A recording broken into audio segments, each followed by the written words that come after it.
Hi నమస్తే, welcome to YK news. నేను మీ శ్రీనివాస్ వాలేటి. ఇవాల్టి మన interview guest Kamma corporation chairman Nadendla బ్రహ్మోత్ చౌదరి. హాయ్ సార్, నమస్తే. నమస్కారం అండి. ఒక కమ్మ కార్పొరేషన్ చైర్మన్గా మీరు ప్రమాణ స్వీకారం చేస్తుంటే కేంద్ర మంత్రులు, రాష్ట్ర మంత్రులు, ఎమ్మెల్యేలు అంతా తరలి వచ్చారు. మామూలుగా ఎప్పుడు కూడా చూడలేదు ఒక కార్పొరేషన్ చైర్మన్ ప్రమాణ స్వీకారానికి ఇంతమంది రావటం. ఏంటి ఆ కథ కమామేష్? పార్టీ కష్టకాలంలో ఉన్నప్పుడు పార్టీని నమ్ముకొని, పార్టీని అడ్డుపెట్టుకొని, పార్టీ కార్యకర్తల్ని ఏరి కేసులు పెట్టి ఇబ్బందులు పెడుతున్నప్పుడు, ఇబ్బందులు పడుతున్నటువంటి కార్యకర్తలకు తమ్ముడు బ్రహ్మం అండగా ఉన్నాడు, పార్టీతో ఉన్నాడు, కష్టకాలంలో పనిచేశాడు. తమ్ముడికో మంచి జరిగినప్పుడు తమ్ముడికి మద్దతుగా ఉండాలని చెప్పేసి మంత్రులు కానీ, లేకుంటే ఎమ్మెల్యేలు, ఎమ్మెల్సీలు, అదేవిధంగా మరీ ముఖ్యంగా కార్యకర్తలు మొట్టమొదటిసారిగా ఎప్పుడూ లేని విధంగా ఒక కార్యకర్త కార్పొరేషన్ చైర్మన్ అయ్యాడు. కాబట్టి మా కుటుంబ సభ్యుడు, మా ఇంట్లో వాడు, నాకు వచ్చింది మరీ ముఖ్యంగా, నాకు బ్రహ్మం చైర్మన్ అయితే నేను చైర్మనే అనే ఒక మంచి ఆలోచన విధానంతో, నిండు మనసుతోటి స్వచ్ఛందంగా ఒక్క బండిలో 100 రూపాయలు పెట్రోల్ పోపిలా. నేను ఒక్క వెహికల్ వేసుకొని రండి, నేను వెహికల్ ఇస్తానని చెప్పలా. నేను ఆహ్వానిస్తే నన్ను ఆశీర్వదించడానికి, నాకు శుభాకాంక్షలు చెప్పడానికి, వారి యొక్క ఆశీస్సులు అందజేయడానికి, ఇర్రెస్పెక్టివ్ ఆఫ్ ది క్యాస్ట్, మరలా చెప్తున్నానండి, ఇర్రెస్పెక్టివ్ ఆఫ్ ది క్యాస్ట్, అన్ని కులాలు, ఎస్సీలు, బీసీలు, కమ్మవారు అందరూ కూడా ఎవరికి వారు, జనరల్గా నేను కమ్మ కార్పొరేషన్ చైర్మన్ని. ఈ 18 సంవత్సరాలు నేను అన్ని సామాజిక వర్గాల్లో పెరిగాను. కానీ కమ్మ సామాజిక వర్గం బాధ్యతలు చంద్రబాబు నాయుడు గారు అప్పచెప్పినప్పుడు, లోకేష్ గారు అప్పచెప్పినప్పుడు నన్ను కమ్మగా చూడలే ఎవరు. మనలో ఒకడికి చంద్రబాబు నాయుడు గారు ప్రభుత్వంలో ఉన్నటువంటి ఒక సామాజిక వర్గ కార్పొరేషన్ అప్పచెప్పాడు. కాబట్టి అది కూడా మనదే, మన బ్రహ్మం ఉన్నాడు కాబట్టి అనే ఉద్దేశంతో ఇర్రెస్పెక్టివ్ ఆఫ్ ది క్యాస్ట్ అందరూ వచ్చారు. ఇంకా ముఖ్య విశేషం ఏంటంటే, ఆ ఏర్పాట్లు చూసినటువంటి కమిటీస్లో మిగతా సామాజిక వర్గాల వారు పోటీపడి, మేము భోజన వసతులు చూస్తాం, మేము పార్కింగ్ చూస్తాము, లేకుంటే మేము పలానా పని మాకు అప్పచెప్పండి అని చెప్పేసి వాళ్ళే ఫోన్లు చేసి వచ్చి 2 రోజుల ముందు వచ్చి ఇన్వాల్వ్ అయ్యి పని చేసుకొని, ఎవరికి వాళ్ళు ఇతర కులాలలో కూడా ఇది నా సామాజిక వర్గానికి సంబంధించినటువంటి కార్పొరేషనో, లేకపోతే మా తమ్ముడికి వచ్చిందనో, మా అన్నకు వచ్చిందనో, లేకపోతే మా అబ్బాయికి వచ్చిందనో, కులాలకి ప్రాంతాలకు అతీతంగా జరిగినటువంటి కార్పొరేషన్ చైర్మన్ ప్రమాణ స్వీకారం ఇప్పటి వరకు కూడా ఎప్పుడు లేని విధంగా 3 నెలల పాటు వెయిట్ చేసి పూర్తిగా కార్యవర్గం అంటే డైరెక్టర్స్ కూడా వచ్చిన తర్వాత, అంటే ఒక కమ్యూనిటీ కార్పొరేషన్లో చైర్మన్ ఒకసారి, డైరెక్టర్లు ఒకసారి ప్రమాణ స్వీకారం కాకుండా చైర్మన్లు, డైరెక్టర్లు కలిపి ఒకటే ప్రమాణ స్వీకారం చేయాలనేటువంటి ఒక నిబంధన కూడా నేను పెట్టుకోవడం జరిగింది. దాని మేరకు కార్పొరేషన్ చైర్మన్, డైరెక్టర్లు అందరం కలిసి ప్రమాణ స్వీకారం చేయటం. దానికి చూడండి ఒకసారి పెమ్మసాని చంద్రశేఖర్ గారు, దాని తర్వాత వచ్చేసరికి సవితమ్మ గారు, మంత్రి గారు, బీసీ మంత్రి, వర్లరామయ్య గారు, ఎంఎస్ రాజు గారు, మన వేమూరు ఎమ్మెల్యే గారు ఆనంద్ బాబు గారు, నక్క ఆనంద్ బాబు గారు, అంటే కాపులకు వచ్చేసరికి జ్యోతిల్ నెహ్రూ గారు, ఎర్లగడ్డ వెంకట్రావు గారు, ఇలా చాలామంది శాసనమండలి సభ్యులు కానీ, శాసనసభ్యులు కానీ, మొత్తం ఇది మా తమ్ముడు పార్టీ కష్టకాలంలో ఉన్నప్పుడు పనిచేసినటువంటి ఒక కార్యకర్త ప్రమాణ స్వీకారం కాబట్టి మనం వెళ్ళి మద్దతు ఇవ్వాలి, మనం వెళ్ళి ఆశీర్వదించాలి, ఆశీస్సులు అందజేయాలి, శుభాకాంక్షలు చెప్పాలని చెప్పి పోటీ పడ్డారు. నేను ఉదయం 9:30కి మా ఇంట్లో నుంచి బయటకు వస్తే మళ్ళీ సాయంత్రం 7:30 ఇంటికి వెళ్ళేసరికి ఇంటి దగ్గర నుంచి దాదాపుగా 100ల్లో బయలుదేరారు. అదే పార్టీ, అదే నేను ప్రమాణ స్వీకారం ప్లేస్కి వచ్చేసరికి వేలల్లోకి వెళ్ళిపోయి పూర్తిగా అసలు మన కంట్రోల్లో లేకుండా పోయినటువంటి పరిస్థితులు ఏర్పడ్డాయి. మీరు ఇంత కష్టపడుతున్నామని చెప్తున్నారు, ఎగ్జాక్ట్లీ కరెక్ట్. మీ అభిమానులు చాలామంది బాధపడుతుంటారు, ఎమ్మెల్యే కావాల్సిన వ్యక్తిని ఈ కార్పొరేషన్ చైర్మన్తో ఆపేరేమో అంట. అది తప్పుటి ఆలోచన విధానం అండి. అలా అంటే ఆశలు అనేటివి అందరికీ సర్వసాధారణం, ఆశలు ఉంటాయి. అంటే మీకు అర్హత లేదా? అర్హత కాదు ఇక్కడ. మొన్న ఉన్నటువంటి రాజకీయ పరిస్థితుల నేపథ్యంలో చంద్రబాబు నాయుడు గారైనా, లోకేష్ గారైనా, పవన్ కళ్యాణ్ గారైనా, లేకపోతే రాష్ట్రంలో ఉన్నటువంటి ప్రజలైనా సరే, ఫస్ట్ ఈ రాష్ట్రానికి ఉన్నటువంటి ఒక దుష్టుడు అతను వదిలించుకోవాలి అని చెప్పేసి చంద్రబాబు నాయుడు గారు, లోకేష్ గారు, పవన్ కళ్యాణ్ గారు అనుకున్నప్పుడు ఎలిజిబిలిటీ కాదు ఇక్కడ ఇంపార్టెంట్, ఫస్ట్ రాష్ట్రాన్ని కాపాడుకోవాలి. మొన్న అసలు డబ్బుతో సంబంధం లేదండి, లేకపోతే బ్రహ్మమా లేకపోతే వలేటి శ్రీనివాస్ గారు ఇంకొకరు అవసరం లేదండి. చంద్రబాబు నాయుడు గారు ఎవరికి టికెట్ ఇస్తే, పవన్ కళ్యాణ్ గారికి ఎవరికి టికెట్ ఇస్తే, బీజేపీ పార్టీ ఎవరికి బీఫామ్ ఇస్తే వాళ్ళు ఎమ్మెల్యేలు అయ్యారండి. కేవలం ప్రజలు ఒకటే చూశారు, జగన్మోహన్ రెడ్డి అనే వ్యక్తి ఈ రాష్ట్ర రాజకీయాల్లో ఉంటే ఈ రాష్ట్రం కుక్కల చింతన విస్తరవుతుంది. కాబట్టి ఎమ్మెల్యే ఎవరు అనేది ఎవరు చూడలే. ఇక్కడ చంద్రబాబు నాయుడు గారు, లోకేష్ గారు, పవన్ కళ్యాణ్ గారు, తెలుగుదేశం పార్టీ, కూటమి, బీజేపీ పార్టీ కలయిక ఈ రాష్ట్రం బాగుండాలి అనుకున్నప్పుడు కష్టపడ్డ వాళ్ళమైనా సరే చంద్రబాబు నాయుడు గారి నాయకత్వంలో, లోకేష్ గారి నాయకత్వంలో రాష్ట్రం బాగుపడుతుంది. రాష్ట్రం బాగుండాలంటే మనందరం కూడా కలిసి పనిచేయాలనే ఉద్దేశంతో చంద్రబాబు నాయుడు గారు, లోకేష్ గారు ఏ పని చేయమని చెప్పి ఆదేశించినా కూడా ఆ పని చేసాం. కాబట్టి ఇలా కార్యకర్తకు దొరికినటువంటి అవకాశం, కార్యకర్తకు కల్పించినటువంటి అవకాశం భావించి ఇలా ఇంతమంది కార్యకర్తలు కానీ లేకపోతే మిత్రులు కానీ శ్రేయోభిలాషులు కానీ హాజరయ్యారు. భవిష్యత్తులో చంద్రబాబు నాయుడు గారు, లోకేష్ గారు ఏం చెప్తే అది ఖచ్చితంగా మేము పనిచేయడానికి సిద్ధంగా ఉన్నాం. వాళ్ళు మీరు కార్యకర్తగా పనిచేయాలంటే కార్యకర్తగా పనిచేస్తాం, కార్పొరేషన్ చైర్మన్గా పనిచేయమంటే కార్పొరేషన్ చైర్మన్గా పనిచేస్తాం.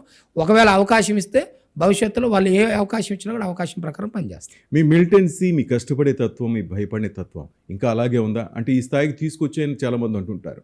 ఏమైనా చేంజెస్ ఉన్నాయా? నాదేళ్ల బ్రహ్మలో మన ప్రమాణ స్వీకారం తర్వాత అవన్నీ రెట్టింపయ్యాయని నేను అనుకుంటున్నాను. ఓకే. ఎందుకంటే నా ప్రమాణ స్వీకారం ఏదో పదవి వచ్చింది అనేటిది కాదు. ఇక్కడ ఇది నా ప్రమాణ స్వీకారంలో వచ్చినటువంటి జనాలు కానీ, చంద్రబాబు నాయుడు గారు, లోకేష్ గారు నాకు ఇచ్చినటువంటి అవకాశం కానీ నాపైన ఇంకా బాధ్యత పెంచింది.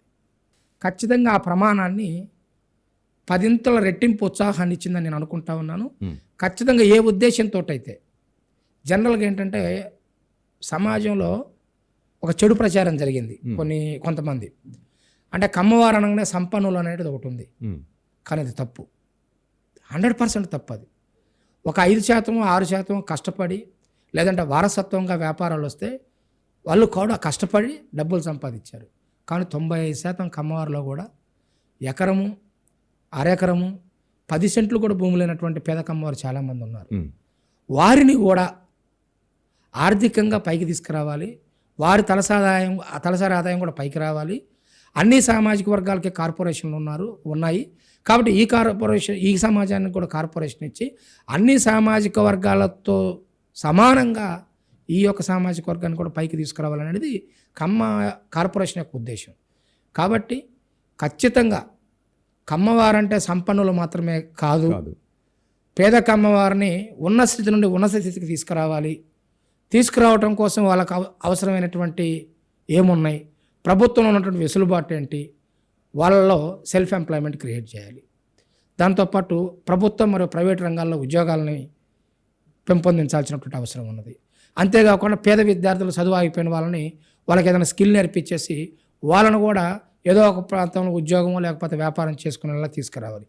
అలాంటివన్నీ చేసినప్పుడు మనం చేసిన పనికి ఒక సార్థకత వస్తుంది. దానివల్ల ఈ కార్పొరేషన్ ఏర్పాటు చేసినటువంటి ప్రభుత్వానికి మంచి పేరు వస్తుంది, నిధులు ఇచ్చినటువంటి ప్రభుత్వానికి మంచి పేరు వస్తుంది, తద్వారా నాకు మంచి పేరు వస్తుంది. కాబట్టి చంద్రబాబు నాయుడు గారు, లోకేష్ గారు నాకు ఇచ్చినటువంటి ఈ బాధ్యతని ఖచ్చితంగా నేను నెరవేరుస్తాను. కమ్మ కులంలో చాలామంది పేదవాళ్ళు ఉన్నారు. కమ్మ వనభోజనాలు అని చెప్పి కార్తీక వనభోజనాలు పెడతారు, కొన్ని కోట్లు ఖర్చు పెడుతున్నారు. ఆ డబ్బు ఏదో మీరు చెప్తున్నట్టు పేద విద్యార్థులకు, కమ్మ కులంలో ఉన్న పేద విద్యార్థులకి ఇవ్వచ్చుగా? ఖచ్చితంగా అండి, నేను అదే చెప్తున్నాను.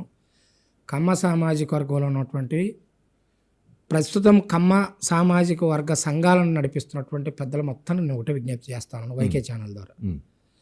కమ్మ వనభోజనాలు తప్పని నేను అన్నాను.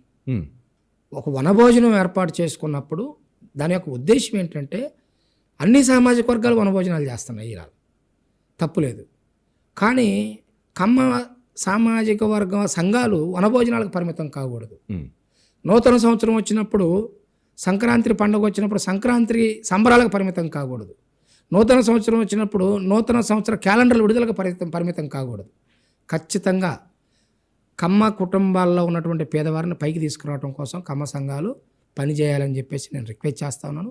మరీ ముఖ్యంగా అందరూ ఏమనుకుంటారంటే తెలుగుదేశం పార్టీ అధికారంలోకి వచ్చిన తర్వాతనే కమ్మవారు వ్యాపారస్తులుగా మారారనుకుంటారు. అది పూర్తిగా అభూత కల్పన. రాజకీయంగా కానీ వ్యాపారపరంగా కానీ. రాజకీయంగా చూసుకుంటే తెలుగుదేశం పార్టీ పుట్టకముందే మద్రాసు రాష్ట్రంలో ఆంధ్రప్రదేశ్ కలిసి ఉన్నప్పుడు కావచ్చు, దాని తర్వాత కావచ్చు 47 మంది కమ్మారు ఎమ్మెల్యేలుగా ఉన్నారండి.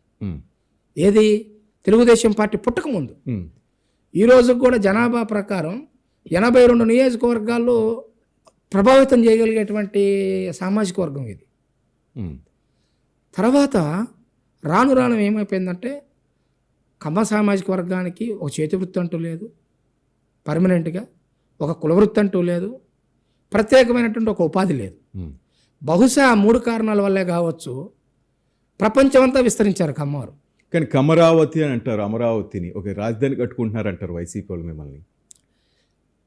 వాటిని ఆధారాలతో సహా చూపించామండి. ఉమ్, 6-7 సంవత్సరాలుగా చూపించాం. ఉమ్, మందడంలో ఏముంది, వెలగపూడిలో ఏముంది, శాఖమూరులో ఏముంది, రాయపూడిలో ఏముంది, ఉండవల్లిలో ఎవరున్నారు, లేకపోతే పెనుమాకలో ఎవరున్నారు, రాజధాని 23 గ్రామాల్లో ఏముందో చూపించాం ఆధారాలతో సహా. అన్ని సామాజిక వర్గాల యొక్క ఉమ్, మిశ్రమ ప్రాంతమే అమరావతి. అమరావతిని చంద్రబాబు నాయుడు గారు కడుతున్నటువంటి అమరావతిని ముందుకు తీసుకెళ్తే ఎక్కడ చంద్రబాబు నాయుడు గారికి పేరు వస్తుందేమో అనేటువంటి ఒక దురుద్దేశంతో అమరావతిని కెలుక్కొని వాళ్ళు ఇలా 11కి వచ్చారు 151 ఇస్తే. ఎప్పటికైనా సరే నిన్న కూడా జగన్మోహన్ రెడ్డి అమరావతికి వ్యతిరేకంగా మాట్లాడుతూ ఉన్నాడు. ఉమ్, ఎప్పుడో జార్ఖండ్, ఉత్తరాఖండ్ లాంటి రాష్ట్రాలు విడిపోయి మరి వెనకబడ్డ ప్రాంతాలైనటువంటి ఆ రాష్ట్రాల్లో కూడా వాళ్ళు రాజధానులు కట్టుకున్నారు. ఎస్. కానీ రాష్ట్రం విడిపోయి ఇప్పటికీ 2014, ఇది 2026 అండి. అంటే 12 సంవత్సరాలు అవుతుంది. ఇంకా కూడా ఆంధ్రప్రదేశ్ రాష్ట్రానికి ఒక రాజధాని ఉండాలని చెప్పేసి కోరుకోవట్లా జగన్మోహన్ రెడ్డి. అంటే ఈ రాష్ట్రం ఇట్లనే కుక్కలు చింపిన విస్తరలాగా కావాలని అనుకుంటున్నాడేమో తెలియదు. కానీ ఇప్పటికైనా సరే మనసు మార్చుకోవాలి ఆయన. ఒక పక్కన ఇన్వెస్ట్మెంట్స్ తోటి, ఇండస్ట్రీస్ తోటి విశాఖపట్నం, తిరుపతి, ఇక్కడ సర్వీస్ సెక్టార్లో కనుక అమరావతిని కనుక మనం డెవలప్ చేసుకుంటే 990 కిలోమీటర్స్ సీసోర్ ఉన్నటువంటి రాష్ట్రం ఇది. ఉమ్, నాకు తెలిసి ప్రపంచంలో 990 కిలోమీటర్స్ సీసోర్ ఏ రాష్ట్రానికి లేదు. ఖచ్చితంగా ఈ రాష్ట్రంలో ఉన్నటువంటి ప్రతి వనరుని కనుక మనం వినియోగించుకుంటే పక్కన ఉన్నటువంటి తెలంగాణ కావచ్చు, కర్ణాటక కావచ్చు, తమిళనాడు కావచ్చు, ఆ రాష్ట్రాలతో సమానంగా మనం ఎదిగడానికి కేంద్ర ప్రభుత్వ సహాయ సహకారాలతోటి ఆంధ్రప్రదేశ్ రాష్ట్రాన్ని అద్భుతంగా తీర్చిదిద్దుకోవచ్చు. కానీ అసలు రాజధాని లేనటువంటి రాష్ట్రానికి ఎవరన్నా వస్తారండి? గుండె సూది అంత ఇన్వెస్ట్మెంట్స్ పెడతానికి ఎవరన్నా వస్తారా? రారు. మరి రివర్ బేసిన్ అది ఇదని కామెంట్ చేసినప్పుడు ఆయన ఇల్లు కూడా దాదాపు కృష్ణానదికి కోతవేటి దూరంలో తాడేపల్లి ఎక్కడ ఉంటుంది. ఆయన ఇల్లు కూడా ఇప్పుడు మునిగినట్టు లేదు. మీరు ఎందుకు దాన్ని ఎక్స్ప్లోర్ చేయలేకపోయారు? అతను 2 రోజుల క్రితం మాట్లాడండి. 18 నెలలు 19 నెలల క్రితమే ప్రజలు తీర్పు ఇచ్చారు. ప్రజలు తీర్పు ఇచ్చిన తర్వాత కూడా ఇంకా మెస్మరైజ్ చేయాలనేటువంటి ఒక ప్రయత్నం చేస్తూ ఉన్నాడు. కొన్ని వాళ్ళు రాసేటోళ్ళు మరి ఎందుకు రాస్తున్నారో లేకపోతే చదివేటప్పుడు ఇతను తప్పు చదువుతున్నాడో తెలియదు. కానీ ప్రజలు నవ్వుకుంటా ఉన్నారు జగన్మోహన్ రెడ్డి ప్రెస్ మీట్లు చూస్తే. ప్రజలు నవ్వుకుంటా ఉన్నారు జగన్మోహన్ రెడ్డి ప్రెస్ మీట్లు చూస్తే. స్వాతంత్రం వచ్చిన తర్వాత చెన్నై ఎన్నిసార్లు మునగలేదు? హైదరాబాద్ మునగట్లేదా? వర్షం యొక్క ప్రభావితం కావచ్చు, పైనుంచి వచ్చేటువంటి ప్రభావితం వాటి మీద కొన్ని సంఘటనలు జరుగుతుంటాయి. కానీ ఇప్పుడు ఏర్పడుతున్నటువంటి అమరావతి ఈ రోజుకు కూడా హైదరాబాద్లో లేనటువంటి లాజిస్టిక్స్ కానీ లేకపోతే మౌలిక సదుపాయాలు కానీ, చెన్నైలో లేనటువంటి, బెంగళూరులో లేనటువంటి, ఒకసారి అమరావతిలో చూడండి. ఉదయం వెళ్ళేటప్పుడు వెళ్తున్నప్పుడు ఒక రకంగా కనపడుతుంది, సాయంత్రం వచ్చేటప్పుడు ఇంకో రకంగా. అంటే ఒక 12-13 అవర్స్లోనే ఇంప్రూవ్మెంట్ కనపడతా ఉంది. అండర్లైన్ కేబుల్ కానీ, అండర్ డ్రైనేజ్ కానీ, ఎక్కడ కూడా పైనుంచి చూసినట్లయితే ఒక సెల్ ఫోన్ టవర్ కనపడదు ఫ్యూచర్లో మనకి, ఒక కేబుల్ వైర్ కనపడదు, మొత్తం అండర్ గ్రౌండే. ప్రపంచ రాజధానులను తలదన్నే విధంగా అమరావతి తయారు కాబోతుంది. వీళ్ళు ఏంటంటే మిడిమిడి జ్ఞానంతో అమరావతి మీద ఇంకా కూడా చెడు ప్రచారం చేసేసి పబ్లిక్ని మెస్మరైజ్ చేయాలని చూస్తే ఆ 11 సీట్లు కూడా మిగలవు. నేను అనేక సందర్భాల్లో చెప్పాను సార్, అనేక సందర్భాల్లో చెప్పాను. డాక్టర్ సుధాకర్ గారి మీద దాడి చేసినప్పటి నుంచి నేను మొదలుపెట్టి చెప్పాను. విజ్ఞాన రాష్ట్ర ప్రజలు చాలా బాగా అర్థం చేసుకున్నారు. నేను మొట్టమొదటి 151 అని విర్రవీగుతున్నారు. ఇప్పటికే మీకు ముందున్నటువంటి ఒకటి లేపేశారు ప్రజలు మానసికంగా. మీరు పిచ్చి పిచ్చికి చేస్తే చివరిన ఉన్నటువంటి 151లో ఒకటి లేపారు ముందుది, చివరిన ఉన్నటువంటి ఒకటి కూడా తీసేస్తే ఇబ్బంది పడతారని చెప్పాను సార్. కానీ విజ్ఞాన ప్రజలు ఏం చేశారంటే ముందున్న ఒకటి తీశారు, వెనకున్న ఒకటి తీశారు, మధ్యలో 5 తీసేశారు. ముందున్న ఒకటి, వెనకున్న ఒకటి ఉంచి మధ్యలో 5 తీసేశారు. అంటే ప్రజలు గమనించరు అని చెప్పేసి మనం అనుకుంటాం. ఆంధ్రప్రదేశ్ రాష్ట్ర ప్రజలు చాలా విజ్ఞులు. ఖచ్చితంగా చంద్రబాబు నాయుడు గారు, పవన్ కళ్యాణ్ గారు, లోకేష్ గారి యొక్క స్టాన్ఫోర్డ్ ఆలోచన విధానం ఏదైతే ఉందో ఆయన కూడా చాలా స్టాన్ఫోర్డ్ ఆలోచన విధానానికి అనుగుణంగా కాళ్ళకు బలపం కట్టుకొని ఆ రోజున హైదరాబాద్లో చంద్రబాబు నాయుడు గారు సైబరాబాద్ని తీసుకొస్తే ఇవాళ టీసీఎస్ కానీ గూగుల్ కానీ అనేక రకాలైనటువంటి కంపెనీలు తన పరిచయాల ద్వారా తీసుకొస్తా ఉన్నాడు. రేపు పొద్దున భోగాపురం పూర్తి కాబోతూ ఉంది, రేపు పొద్దున పోలవరం పూర్తి అవుతూ ఉంది, అమరావతి ఆల్రెడీ నడక ఆగిపోయి ఇప్పుడు పరిగెత్తడం మొదలైంది. రేపు పొద్దున తిరుపతి ప్రాంతంలో కానీ కర్నూలులో సోలార్ కానీ. కానీ క్రెడిట్ చోరీ అంటున్నాడు జగన్. భోగాపురం మాదే, గూగుల్ మాదే. భోగాపురంకి వ్యతిరేకంగా పోరాటం చేశాడండి. భోగాపురం ఎయిర్పోర్ట్ కట్టాలని చెప్పి నిర్ణయం తీసుకొని భోగాపురం దగ్గర ఉన్నటువంటి గ్రామాల్లో రైతులతోటి గ్రామ సభలు నిర్వహిస్తా అంటే భోగాపురంకి వ్యతిరేకంగా రైతులను రెచ్చగొట్టినటువంటి వ్యక్తి. ఓకే, ఆ ఉత్తరాంధ్ర ప్రజలకు తెలిసి ఏం జరిగిందో.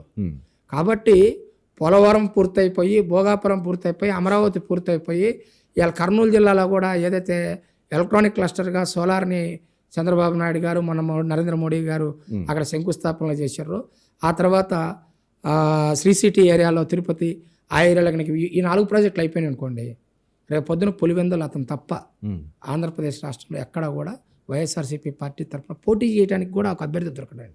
కానీ చాలామంది అంటుంటారు జగన్ అన్న ఏది చేసినా బటన్ నొక్కినా చాలా అట్టహాసంగా చేసేవాడు, ఒక పబ్లిసిటీ ఉండేది.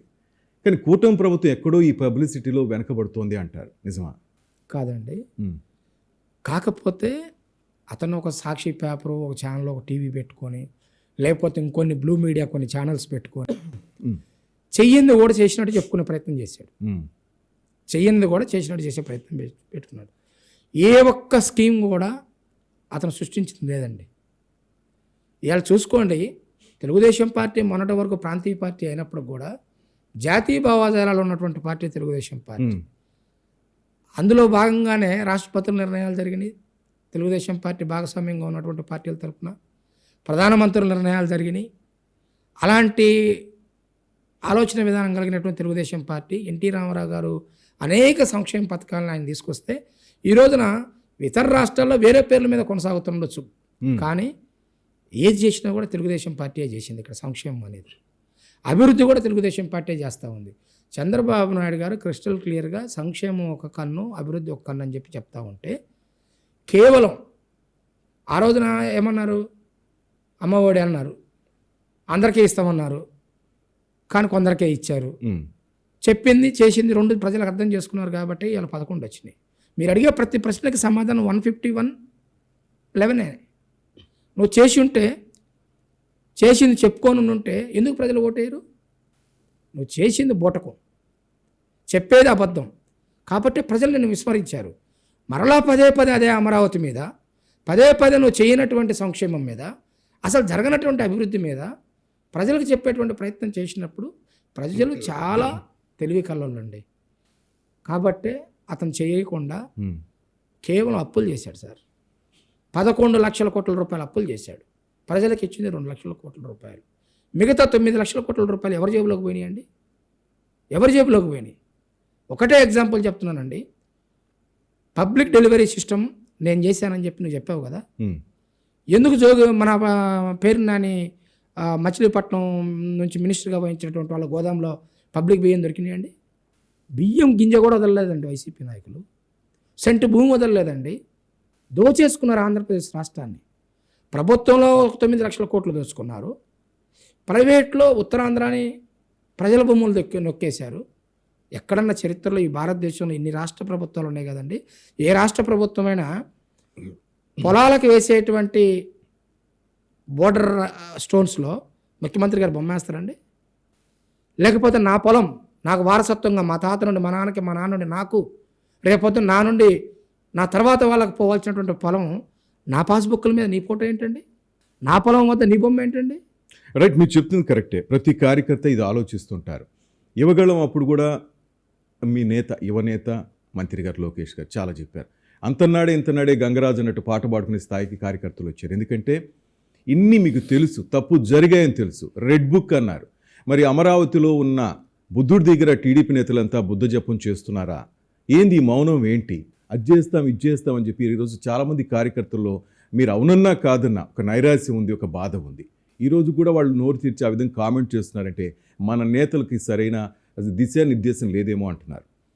ఒకటి శ్రీనివాస్ గారు, government tenure 5 years. Government tenure ప్రజలు మనకు ఓట్లేసింది కక్ష సాధింపు రాజకీయాల కోసం కాదు.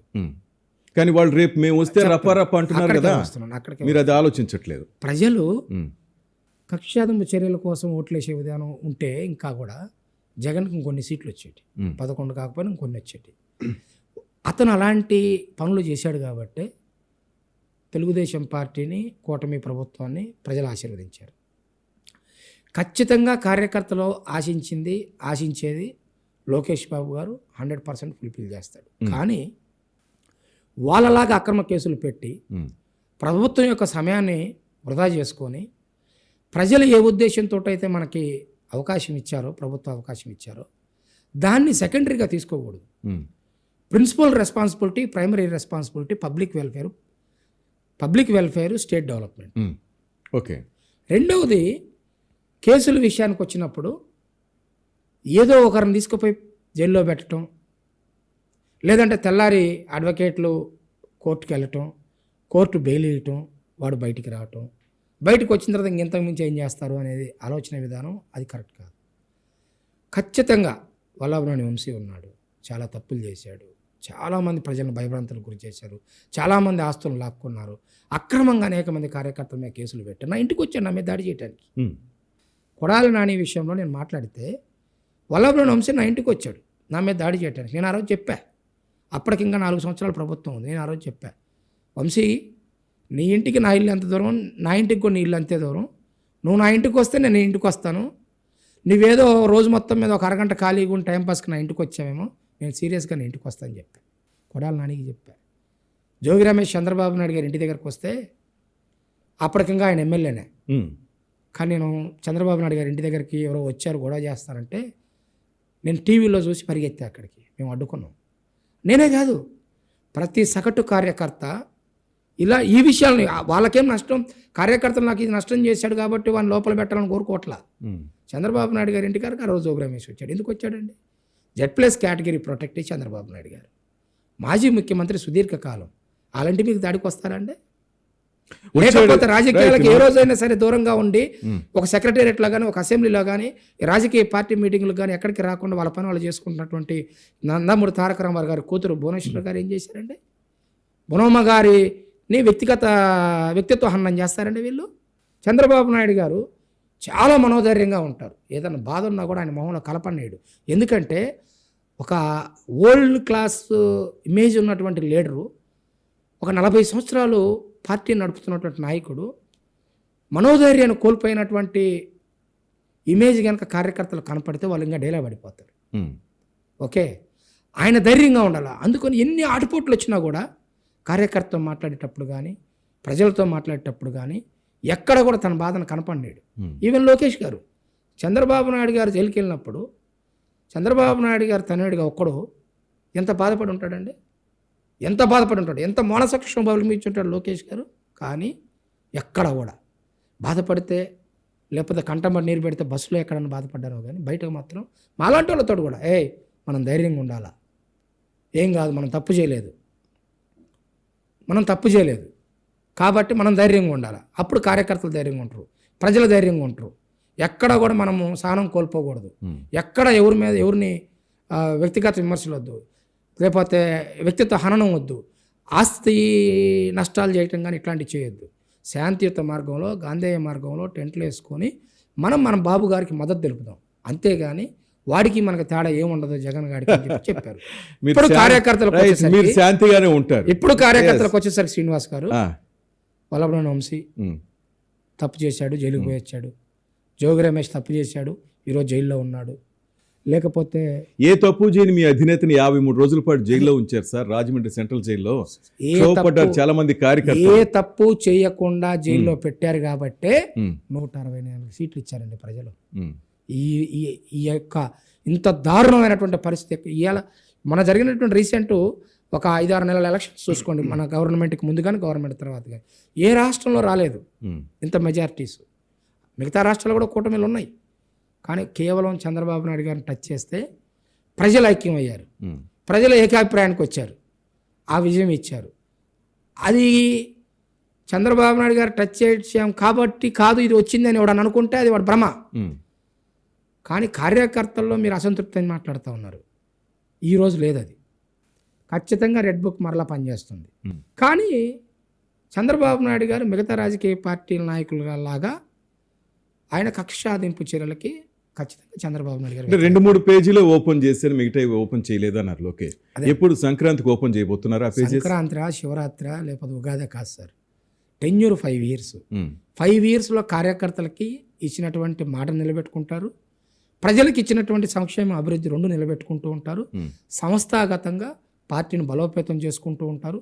అంతేకాని మనం అభివృద్ధిని సంక్షేమాన్ని పక్కన పెట్టేసి మనం కూడా కక్షాదింపు చర్యలే ప్రధాన ఎజెండాగా పెట్టుకున్నాం అనుకోండి, ప్రజలు దాన్ని కానీ అది ఆలోచించే, ఇప్పుడు రాజకీయాలు అది ఆలోచించే తత్వం చాలా తక్కువ. ఆ రోజు జోగి రమేష్ మీ అధినేత ఇంటి మీదకి వచ్చాడు కాబట్టి పక్కన ఆయనకు మంత్రి పదవి వచ్చింది. సార్ రైట్, అవును, కరెక్టే కదా. అదేనండి నేను అంటుంది ఏంటంటే, జగన్మోహన్ రెడ్డి కులాలకు మధ్యలో గొడవలు పెట్టి సెగ్గాపుకుంటుంటాడు. ఓకే, లేకపోతే ప్రాంతాల మధ్యలో చిచ్చు పెడతా ఉంటాడు. ఇప్పుడు లేకపోతే అమరావతి విషయం గురించి ఎందుకు ఆయన విషయం కలుపుతున్నాడు? అమరావతిని తీసుకుంటుంది ఏంది? రాష్ట్రంలో ఉన్నటువంటి 3 ప్రాంతాల మధ్యలో చిచ్చు పెట్టాలి, రాష్ట్రంలో ఉన్నటువంటి సామాజిక వర్గాల మధ్యలో చిచ్చు పెట్టాలంటాడు. 5 సంవత్సరాలు ముఖ్యమంత్రి చేశాడు కదా. ఆ ప్రాంతంలో ఏ సామాజిక వర్గం ఎంత జనాభా ఉందో తెలియదా? తెలుసు. కానీ ఇక్కడ జోగి రమేష్ చంద్రబాబు నాయుడు గారి ఇంటి మీద వచ్చినందుకు జగన్మోహన్ రెడ్డి మినిస్టర్ ఇచ్చాడని మీరు అంటున్నారు. కానీ జోగి రమేష్ చంద్రబాబు నాయుడు గారి ఇంటి మీదకి వచ్చి దాడి చేసిన విషయం కావచ్చు, లేకపోతే జగన్మోహన్ రెడ్డి చంద్రబాబు నాయుడు గారి కుటుంబం మీదకి వచ్చినందుకు కావచ్చు, చంద్రబాబు నాయుడు గారిని జైల్లో పెట్టేందుకు కావచ్చు. మరి ప్రజలు కూడా ఇచ్చారు కదా చంద్రబాబు నాయుడు గారికి. కానీ చంద్రబాబు నాయుడు గారి గురించి ప్రజలు ఆలోచించేది ఆయన నుంచి ఏమి ఎక్స్పెక్ట్ చేస్తారంటే, డెవలప్మెంట్ ఎక్స్పెక్ట్ చేస్తారు, వెల్ఫేర్ ఎక్స్పెక్ట్ చేస్తారు, తలసరి ఆదాయం పెంచాలని ఎక్స్పెక్ట్ చేస్తారు, 3 ప్రాంతాలను ఒకటే రకంగా చూడాలని ఎక్స్పెక్ట్ చేస్తారు. అదే చంద్రబాబు నాయుడు గారు నేను ప్రోగ్రాంలో చెప్తా ఉన్నారు. ఎక్కడి నుంచి మొదలు పెట్టాలో కూడా అర్థం కానంత చండాలం చేశాడు ఈ రాష్ట్రాన్ని. పరిపాలన ఎక్కడి నుంచి మొదలు పెట్టాలో కూడా అర్థం కాల. బ్రిటిష్ వాళ్ళు భారతదేశాన్ని విడిపోయినప్పుడన్నా కొంచెం వెసులుబాటు ఉంది, లేకపోతే ఆంధ్ర తెలంగాణ విడిపోయినప్పుడైనా సరే పరిపాలన ఎక్కడ ప్రారంభించాలో కొంత అర్థమైంది. కానీ రాష్ట్రం విడిపోయిన 5 సంవత్సరాల తర్వాత జగన్మోహన్ రెడ్డి పాలన చూసి తర్వాత పరిపాలన ఎక్కడి నుంచి మొదలు పెట్టాలో కూడా అర్థం కాల, ప్రజలకు కూడా అర్థం కాల అసలు చంద్రబాబు నాయుడు గారు చేయగలుగుతారా అని. ఇప్పుడు నిలదొక్కుంటా ఉన్నాం. అది ప్రజలకు అర్థమవుతుంది. ప్రజలను జగన్మోహన్ రెడ్డి ఎంత రెచ్చగొట్టినా, జగన్మోహన్ రెడ్డి కోవాళ్ళు ఎంత రెచ్చగొట్టినా కూడా, లేకపోతే నీళ్ళు మీడియా వాళ్ళు కార్యకర్తలు అసంతృప్తితో ఉన్నారు, లేకపోతే ఇంకోటి అని చెప్పేసి అనుకున్నా కూడా మేము ఎప్పుడు కూడా సంయమనం కోల్పోము. ఖచ్చితంగా రెడ్ బుక్లో ఉన్నటువంటి వ్యక్తులను ఎవరిని కూడా వదిలిపెట్టాం. ఆ రెడ్ బుక్ లోకేష్ బాబు గారు రాసుకున్నది కాదు. లోకేష్ బాబు గారు 2800 కిలోమీటర్ల సుదీర్ఘ పాదయాత్రలో లోకేష్ గారి దగ్గరకు వచ్చి, సార్ మా ఊరిలో వీళ్ళు పోలీసుల కుమ్మక్కై గంజాయి అమ్మారు, పోలీసులతో కుమ్మక్కై హత్యలు చేశారు, లేకపోతే అధికారుల నిర్వాహకం వల్ల ఇది జరిగింది, అది ప్రజలకు జరిగినటువంటి అసౌకర్యంకి సంబంధించిన కార్యకలాపాల సమూహమే red book. Okay, Lokesh Babu గారు 3వ కన్నో లేకపోతే ఇంకోటి కాదు, అది ప్రజల కోసం పుట్టినటువంటి పుస్తకం అది రెడ్ బుక్. ఇవాళ వీళ్ళు డిజిటల్ బుక్ అంటున్నారు. ఓకే, మీ డిజిటల్ బుక్లో మీరు రాసుకోవడానికి మేము తప్పులు చేయట్లా. మీ డిజిటల్ బుక్లో ఉన్నటువంటి ఏవైతే మీరు ఏదైతే రాసుకుంటున్నారో, నాట్ ఓన్లీ డిజిటల్ బుక్, మీకు సినిమా చూపిస్తానంటున్నారు ఆయన. జగన్ గారు స్వయంగా చెప్తున్నారు, మేము అధికారంలోకి వస్తాం, నెక్స్ట్ మీకు సినిమా చూపిస్తామంటున్నారు. వాళ్ళ పార్టీలో కార్యకర్తలను కాపాడుకోవటం కోసం. వాళ్ళ పార్టీలో కూడా ఇప్పుడు కార్యకర్తలు ఉన్నారని నేను అనుకోవట్లా. ఎందుకంటే ఆ మిగిలిన 4-5 కాపాడుకోవటం కోసం అలజడి సృష్టిస్తున్నారు ఒక పక్కన రాష్ట్రంలో. మనం చూశారు కదా ఆయన పుట్టినరోజుకి మేకల తలలు నరికి మేము ఇలా మనసులో నరుకుతామంటున్నారు రేపు అధికారంలోకి వస్తే. ఎప్పుడు కూడా జగన్మోహన్ రెడ్డి మీద ఇవాళ రాష్ట్ర ప్రజలకు ఉన్నది అసంతృప్త వ్యతిరేకత కాదండి. జగన్మోహన్ రెడ్డి మీద ఇవాళ ఆంధ్రప్రదేశ్ రాష్ట్ర ప్రజలకు ఉన్నది భయం. ఒక భయం అంటే 5 సంవత్సరాలు నరకం చూపించాడు. ఆ నరకంలో నుంచి బయటకు వచ్చాం. ఇప్పుడు ఇంకా మళ్ళీ ఆ నరకం కావాలని ఎవరు అనుకోరు. అలా రోజు భయపడుతూ బిక్కుబిక్కుమంటూ బతకాలి ఈ రాష్ట్రం అని చెప్పేసి ఎవరు అనుకోరు. కాబట్టి వీళ్ళ ఏటలు కోసినంత కాలం, వీళ్ళ ఆ ఒక ఏటను తలను నరికేసి దోశలతో రక్తం పట్టుకొని జగన్మోహన్ రెడ్డి ఫోటోకి చల్లినంత కాలం ప్రజలు హర్షించరండి. రేపు పొద్దున పులివెందుల్లో కూడా జగన్ ఓడిపోతాడు. ఖచ్చితంగా చూడండి. నేను మన పులివెందుల జెడ్పీటీసీ ఎలక్షన్కి వెళ్ళా, ఉమ్, ఒక్కళ్ళు కూడా ప్రేమ లేదు ఆయన మీద. ఉమ్, ఇప్పుడు దాకా భయపడ్డారు. ఉమ్, అసలు మేము ఫస్ట్ టైం ఓటు వినియోగించుకున్నాం అంటే బ్రిటిష్ కాలం తర్వాత అని చెప్తున్నారు. ఉమ్, బ్రిటిష్ ఈ ఆంధ్రప్రదేశ్ రాష్ట్రాన్ని వదిలిపెట్టిపోయిన తర్వాత కూడా ఈ భారతదేశంలో, ఈ ఆంధ్రప్రదేశ్ రాష్ట్రంలో, ఈ పులివెందుల్లో మేము ఇంతవరకు మా ఓటు హక్కు వినియోగించుకోలేదంటే ఫస్ట్ టైం ఓటేస్తాను అని చెప్పేసి మాట్లాడినటువంటి వాళ్ళని చూశాను నేను. కాబట్టి ఓటు హక్కు సరిగా వినియోగించుకునే పరిస్థితులు ఉన్నప్పుడు పులివెందుల్లో కూడా జగన్మోహన్ రెడ్డి ఓడిపోతాడు. జగన్మోహన్ రెడ్డి అవసరం ఈ రోజున ఈ రాష్ట్రానికి అవసరం లేదు. ఖచ్చితంగా దశాబ్దాల పాటు, శతాబ్దాల పాటు కూటమి ప్రభుత్వం అధికారంలో ఉండాలి. చంద్రబాబు నాయుడు గారు అధికారంలో ఉంటేనే ఈ ఆంధ్రప్రదేశ్ రాష్ట్రం మన చుట్టుపక్కల ఉన్నటువంటి రాష్ట్రాలకు సమానంగా అభివృద్ధి చెందుతుంది. చాలా తెలివిగా చేస్తారు తెలుగుదేశం పార్టీ వాళ్ళు. అంటే తెలివి కాదండి, మీకు దెబ్బలు కనిపించాయి. తెలివి కాదండి. వంశీ లాంటి వాళ్ళకి దెబ్బలు కనిపించకుండా బాగా స్మార్ట్గా చేసి పంపిస్తున్నారు జైలు నుంచి అందరినీ. ఒకటండి, ఉమ్, భగవంతుడు అనేవాడు ఉంటాడు, ఉమ్, కర్మ సిద్ధాంతం ఒకటి ఉంటుంది. కాబట్టి ఏది కూడా ఎన్ని రోజుల్లో దాగదు. ఉమ్, ఖచ్చితంగా మరలా ఇంకో 2 సార్లు పోతాడు వంశీ. అన్ని తప్పులు చేశాడు అతను. ఉమ్, కార్యకర్తలు, తెలుగుదేశం పార్టీ కార్యకర్తలు కాదు సార్, ఉమ్, ప్రతి ఒక్క ప్రజల్ని హింసించారు, వేధించారు, ఆస్తులు నష్టం చేశారు, ఆస్తులు లాక్కున్నారు. ఇవాళ స్వచ్ఛందంగా వస్తున్నారు, ఫిర్యాదుదారులు వస్తున్నారు ఉమ్. వాళ్ళ మీద. ఇలా వంశీ కన్నా కొడాలి నాని ఎక్కువ మాట్లాడాడు, కానీ కొడాలి నాని ఎందుకు టచ్ చేయలేకపోతున్నారు మీరు? పాపం మండల ఇంకా ఖచ్చితంగా పాపం మండుతుంది. ఉమ్, అతను పోతాడు జైలుకి. అంటే అదే వేగ్గా ఏది చేయరండి చంద్రబాబు నాయుడు గారు, ఉమ్, లోకేష్ గారు. ఏదో దున్నేనింద్ర అంటే దూడను కట్టేయండి అని చెప్పేసి అనే రకాలు కాదు. అసెంబ్లీలో మాట్లాడిన అంబటి రాంబాబు గుర్తులేరా మీకు? పవనం గురించి అందరూ గుర్తుంటారు, ఉమ్, అందరూ వెళ్తారు. ఉమ్, జస్ట్ మ్యాటర్ ఆఫ్ టైం. ఉమ్. అందుకని చెప్పాను మీకు, కానీ ఈలోగే జగన్ బెంచ్ గారు మార్క్ ఇష్యూ చెప్పాను మీకు. ఉమ్, 5 years టెన్యూర్ ఉంది. ఉమ్, ఎవడెవడు ఏమేం చేశాడు లోతైనటువంటి అధ్యయనం జరుగుతుంది. కళ్ళ ముందు కనపడుతున్నారు, మనకు అధికారం ఉందని చెప్పి లోపల తీసిపోయి పెడితే 2వ రోజు 3వ రోజు బయటికి రావటం వల్ల ఉపయోగం లేదు. ఉమ్, మరోసారి నష్టపోతాం ఈ రాష్ట్రం. అది కాదు, విట్నెస్, సాక్ష్యాలు, అది కూడా చట్టానికి లోబడి చేయాలనేది తప్పితే శాశ్వతంగా ఈ రాష్ట్రాన్ని ఈ కూటమి ప్రభుత్వం పరిపాలించాలి అంటే ప్రతిదీ చట్టబద్ధంగా జరగాలి. కానీ జగన్ గారు ఆల్రెడీ స్టార్ట్ చేస్తున్నారు. ఇది బస్సు యాత్ర లేకపోతే ఆయన స్వయంగా పాదయాత్ర స్టార్ట్ చేయబోతున్నారు. మోకాళ్ళు మోచేతుల మీద యాత్ర చేసిన ఉమ్, శ్రీకాకుళం నుండి చిత్తూరు వరకు అతను అధికారంలో రావడం అనేది కళ.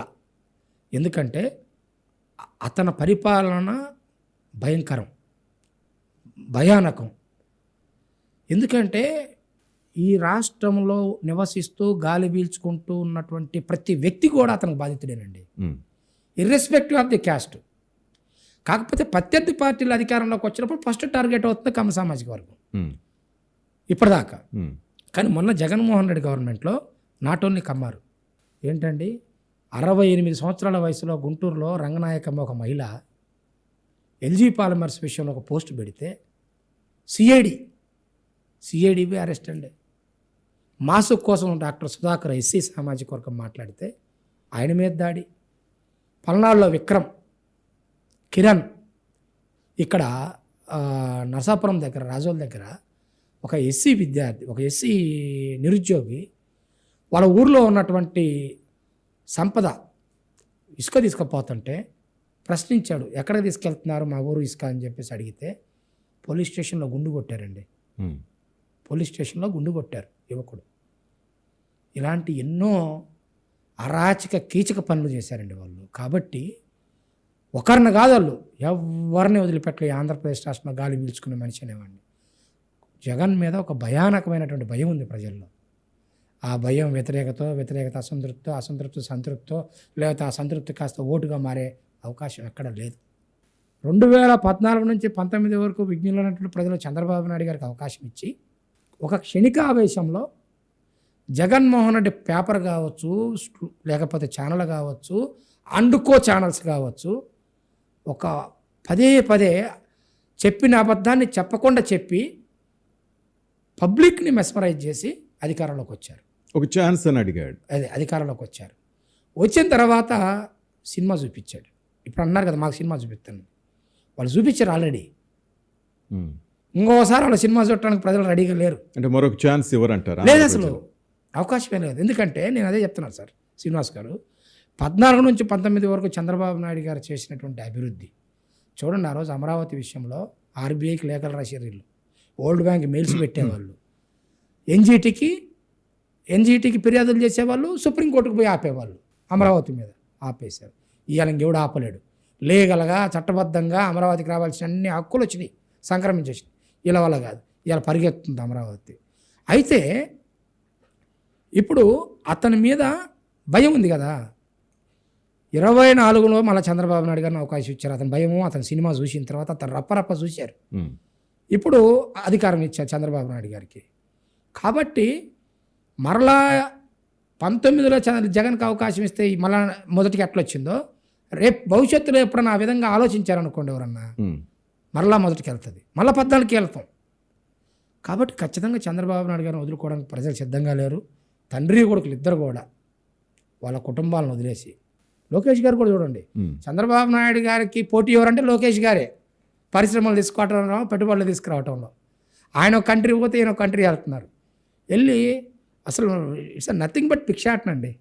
రాష్ట్రం కోసం, రాష్ట్ర ప్రజల కోసం, రాష్ట్రంలో ఉన్న యువత కోసం, యువతకిచ్చిన మాట కోసం ఒక పక్కన గవర్నమెంట్లో నోటిఫికేషన్లు తీసుకొస్తున్నారు. మన కానిస్టేబుల్ చూశారు 6,900, డిఎస్సి చూశారు 16,000 పోస్టులు. ఎవ్రీ ఇయర్ జాబ్ క్యాలెండర్ పెట్టుకొని చేసుకుంటూ పోతారు. ఒక పక్కన ప్రభుత్వ రంగంతో పాటు ప్రభుత్వ రంగంలో వచ్చిన అవకాశాలతో రాష్ట్రాలు అభివృద్ధి చెందవండి. ఖచ్చితంగా ప్రైవేట్ రంగం కూడా ప్యారల్గా అభివృద్ధి చెందాల్సిందే. ప్రైవేట్ రంగం అభివృద్ధి చెందాలంటే అన్ని రంగాల్లో ఉన్నటువంటి డిపార్ట్మెంట్స్లో గవర్నమెంట్కి పెట్టుబడులు రావాలి, పెట్టుబడులు ప్రొడక్షన్లోకి రావాలి. ఓకే, ప్రొడక్షన్ ఎగ్జిక్యూషన్ అయినప్పుడు ప్రైవేట్ రంగంలో కూడా ఉద్యోగాలు వస్తాయి. ఆ ఉద్యోగస్తులు మల్టిపుల్ అయిపోతూ ఉంటాయి. ఇప్పుడు ఇక్కడ ఎస్ఆర్ఎం వచ్చింది, విట్ వచ్చింది, అట్లా చాలా రకాల ప్రైవేటు విద్యాలయాలు వచ్చినాయి. విశ్వవిద్యాలయాలు వచ్చినప్పుడు కొంతమంది సారు చంద్రబాబు నాయుడు గారు ప్రభుత్వ విద్యాలయాలు వెనకబడతాయి అన్నారు. ఇవాళ ప్రభుత్వ మరియు ప్రైవేటు విద్యాలయాలు కాంపిటీషన్లో పనిచేస్తున్నాయి. ఫస్ట్ ఇయర్ పిల్లలు వచ్చారు 4,000 మంది ఎస్ఆర్ఎంకి, విట్కి 4,000 మంది వచ్చారు, ఇంకో దానికి 4,000 మంది వచ్చారు. ఇవాళ 4 years దాటిపోయేసరికి 16,000 ఒక్కొక్క యూనివర్సిటీలో ఉన్నారు. ఆ 16,000 మంది విద్యార్థులు పెట్టేటువంటి ప్రతి మౌలిక సదుపాయానికి ప్రభుత్వానికి రాబడి వస్తుంది కదా, జిఎస్టీ వస్తుంది కదా. ఇవాళ మీరున్నారు. తొలిసారిగా ఒక డిజిటల్ ఛానల్ని ప్రవేశపెట్టారు. ఇప్పటివరకు ఆంధ్రప్రదేశ్ రాష్ట్రంలో అన్ని ఛానల్ హైదరాబాద్లో ఉన్నాయి. ఫస్ట్ టైం మీరు వచ్చారు ఇక్కడికి. ఇవాళ నేను మీ ఛానల్కి రాగానే నాకు కొంత ఇంటర్వ్యూ సమయం ఉన్నప్పుడు 4 floorలు మీ ఆఫీస్ చూశాను. దాదాపుగా 400-500 మంది ఎంప్లాయీస్ ఉన్నారు. మీ 400-500 మంది మీ ఈ స్టూడియోలో ఎంప్లాయ్మెంట్ ఇస్తే ఈ 400-500 మంది కాకుండా దీని మీద ఆధారపడే వాళ్ళు ఎంతమంది? వాళ్ళ కుటుంబాలు అంతా ఖచ్చితంగా. మీరు బయటికి వెళ్తారు, టీ తాగుతారు, మధ్యాహ్నం భోజనం చేస్తారు, ఈవినింగ్ స్నాక్స్ తింటారు, లేకపోతే మూవీకి వెళ్తారు రిలాక్సేషన్ కోసం, ఓకే, సెలూన్కి వెళ్తారు, లేకపోతే బట్టలు కొనుక్కుంటారు. ఎస్, ఒక చిన్న ప్రయత్నం ఇవాళ మీరు వైకే ఛానల్లో విజయవాడ వేదికగా చేసినందుకు ఒక 400 ఉద్యోగాలు అయితే వచ్చినాయి కదా సార్. 400 మీద మరొక 400 ఫ్యామిలీలు ఆధారపడతాయి కదా సార్. లోకేష్ గారి స్వార్థం అది.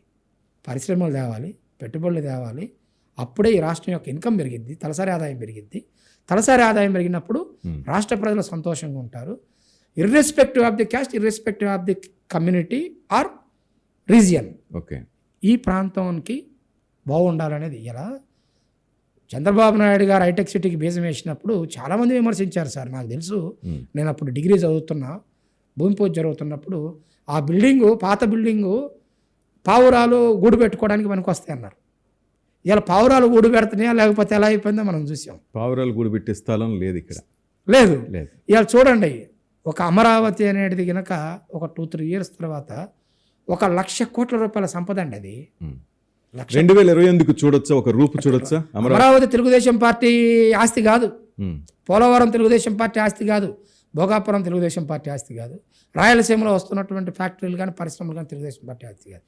ఈ రాష్ట్రానికి శాశ్వతం, రాష్ట్ర ప్రజల సంపద అది, తెలుగు ప్రజల ఆస్తి. ఎస్, నాకు స్వార్థం ఉందండి. ఆంధ్రుల ఆస్తి, ఓకే, ఆంధ్రుల ఆస్తి. ఈ రాష్ట్రం బాగుపడాలని కోరుకునేటువంటి ప్రతి ఒక్కరి ఆస్తి. దానికోసం నిరంతరాయంగా లోకేష్ గారు పనిచేస్తున్నారు. లోకేష్ గారిని ప్రజలు అర్థం చేసుకున్నారు. ఈ అబ్బాయి మాటల మనిషి కాదు, చేతల మనిషి, పని మనిషి, పని చేసి చూపిస్తాడు, ఫలితాలు చూపిస్తాడు. నిజంగా లోకేష్ గారితో పనిచేయడం అనేది చాలా పెద్ద అనుభూతి అండి అందరికీ. బాబు గారి కంటే కూడా ఏదో ఉదారంగా లేకపోతే సూచిస్తున్నట్లుంటే ఒప్పుకోరు. లోకేష్ గారు రిజల్ట్ ఓరియంటెడ్గా పనిచేస్తాడు. ఆయన టార్గెట్ రిజల్టే. మనము షో చేస్తానంటే అక్కడ మనం ఎక్కువ రోజులు ఉండలేం. ఖచ్చితంగా పనికి అలవాటు పడాలి. అవసరమైతే సలహాలు సూచనలు ఇస్తారు, కానీ చెప్పిన పని చేయాలి. అలాంటి వ్యక్తి, అలాంటి ట్రబుల్ షూటరు ఏ రాజకీయ పార్టీకి నాకు తెలిసి భారతదేశంలో లేరు. దాన్ని అందుకనే మోడీ గారు గమనించారు. అందుకని చూశారు మీరు, ఏ ప్రోగ్రాంకి పెట్టినా కూడా లోకేష్ గారు విజన్ బాగుంది.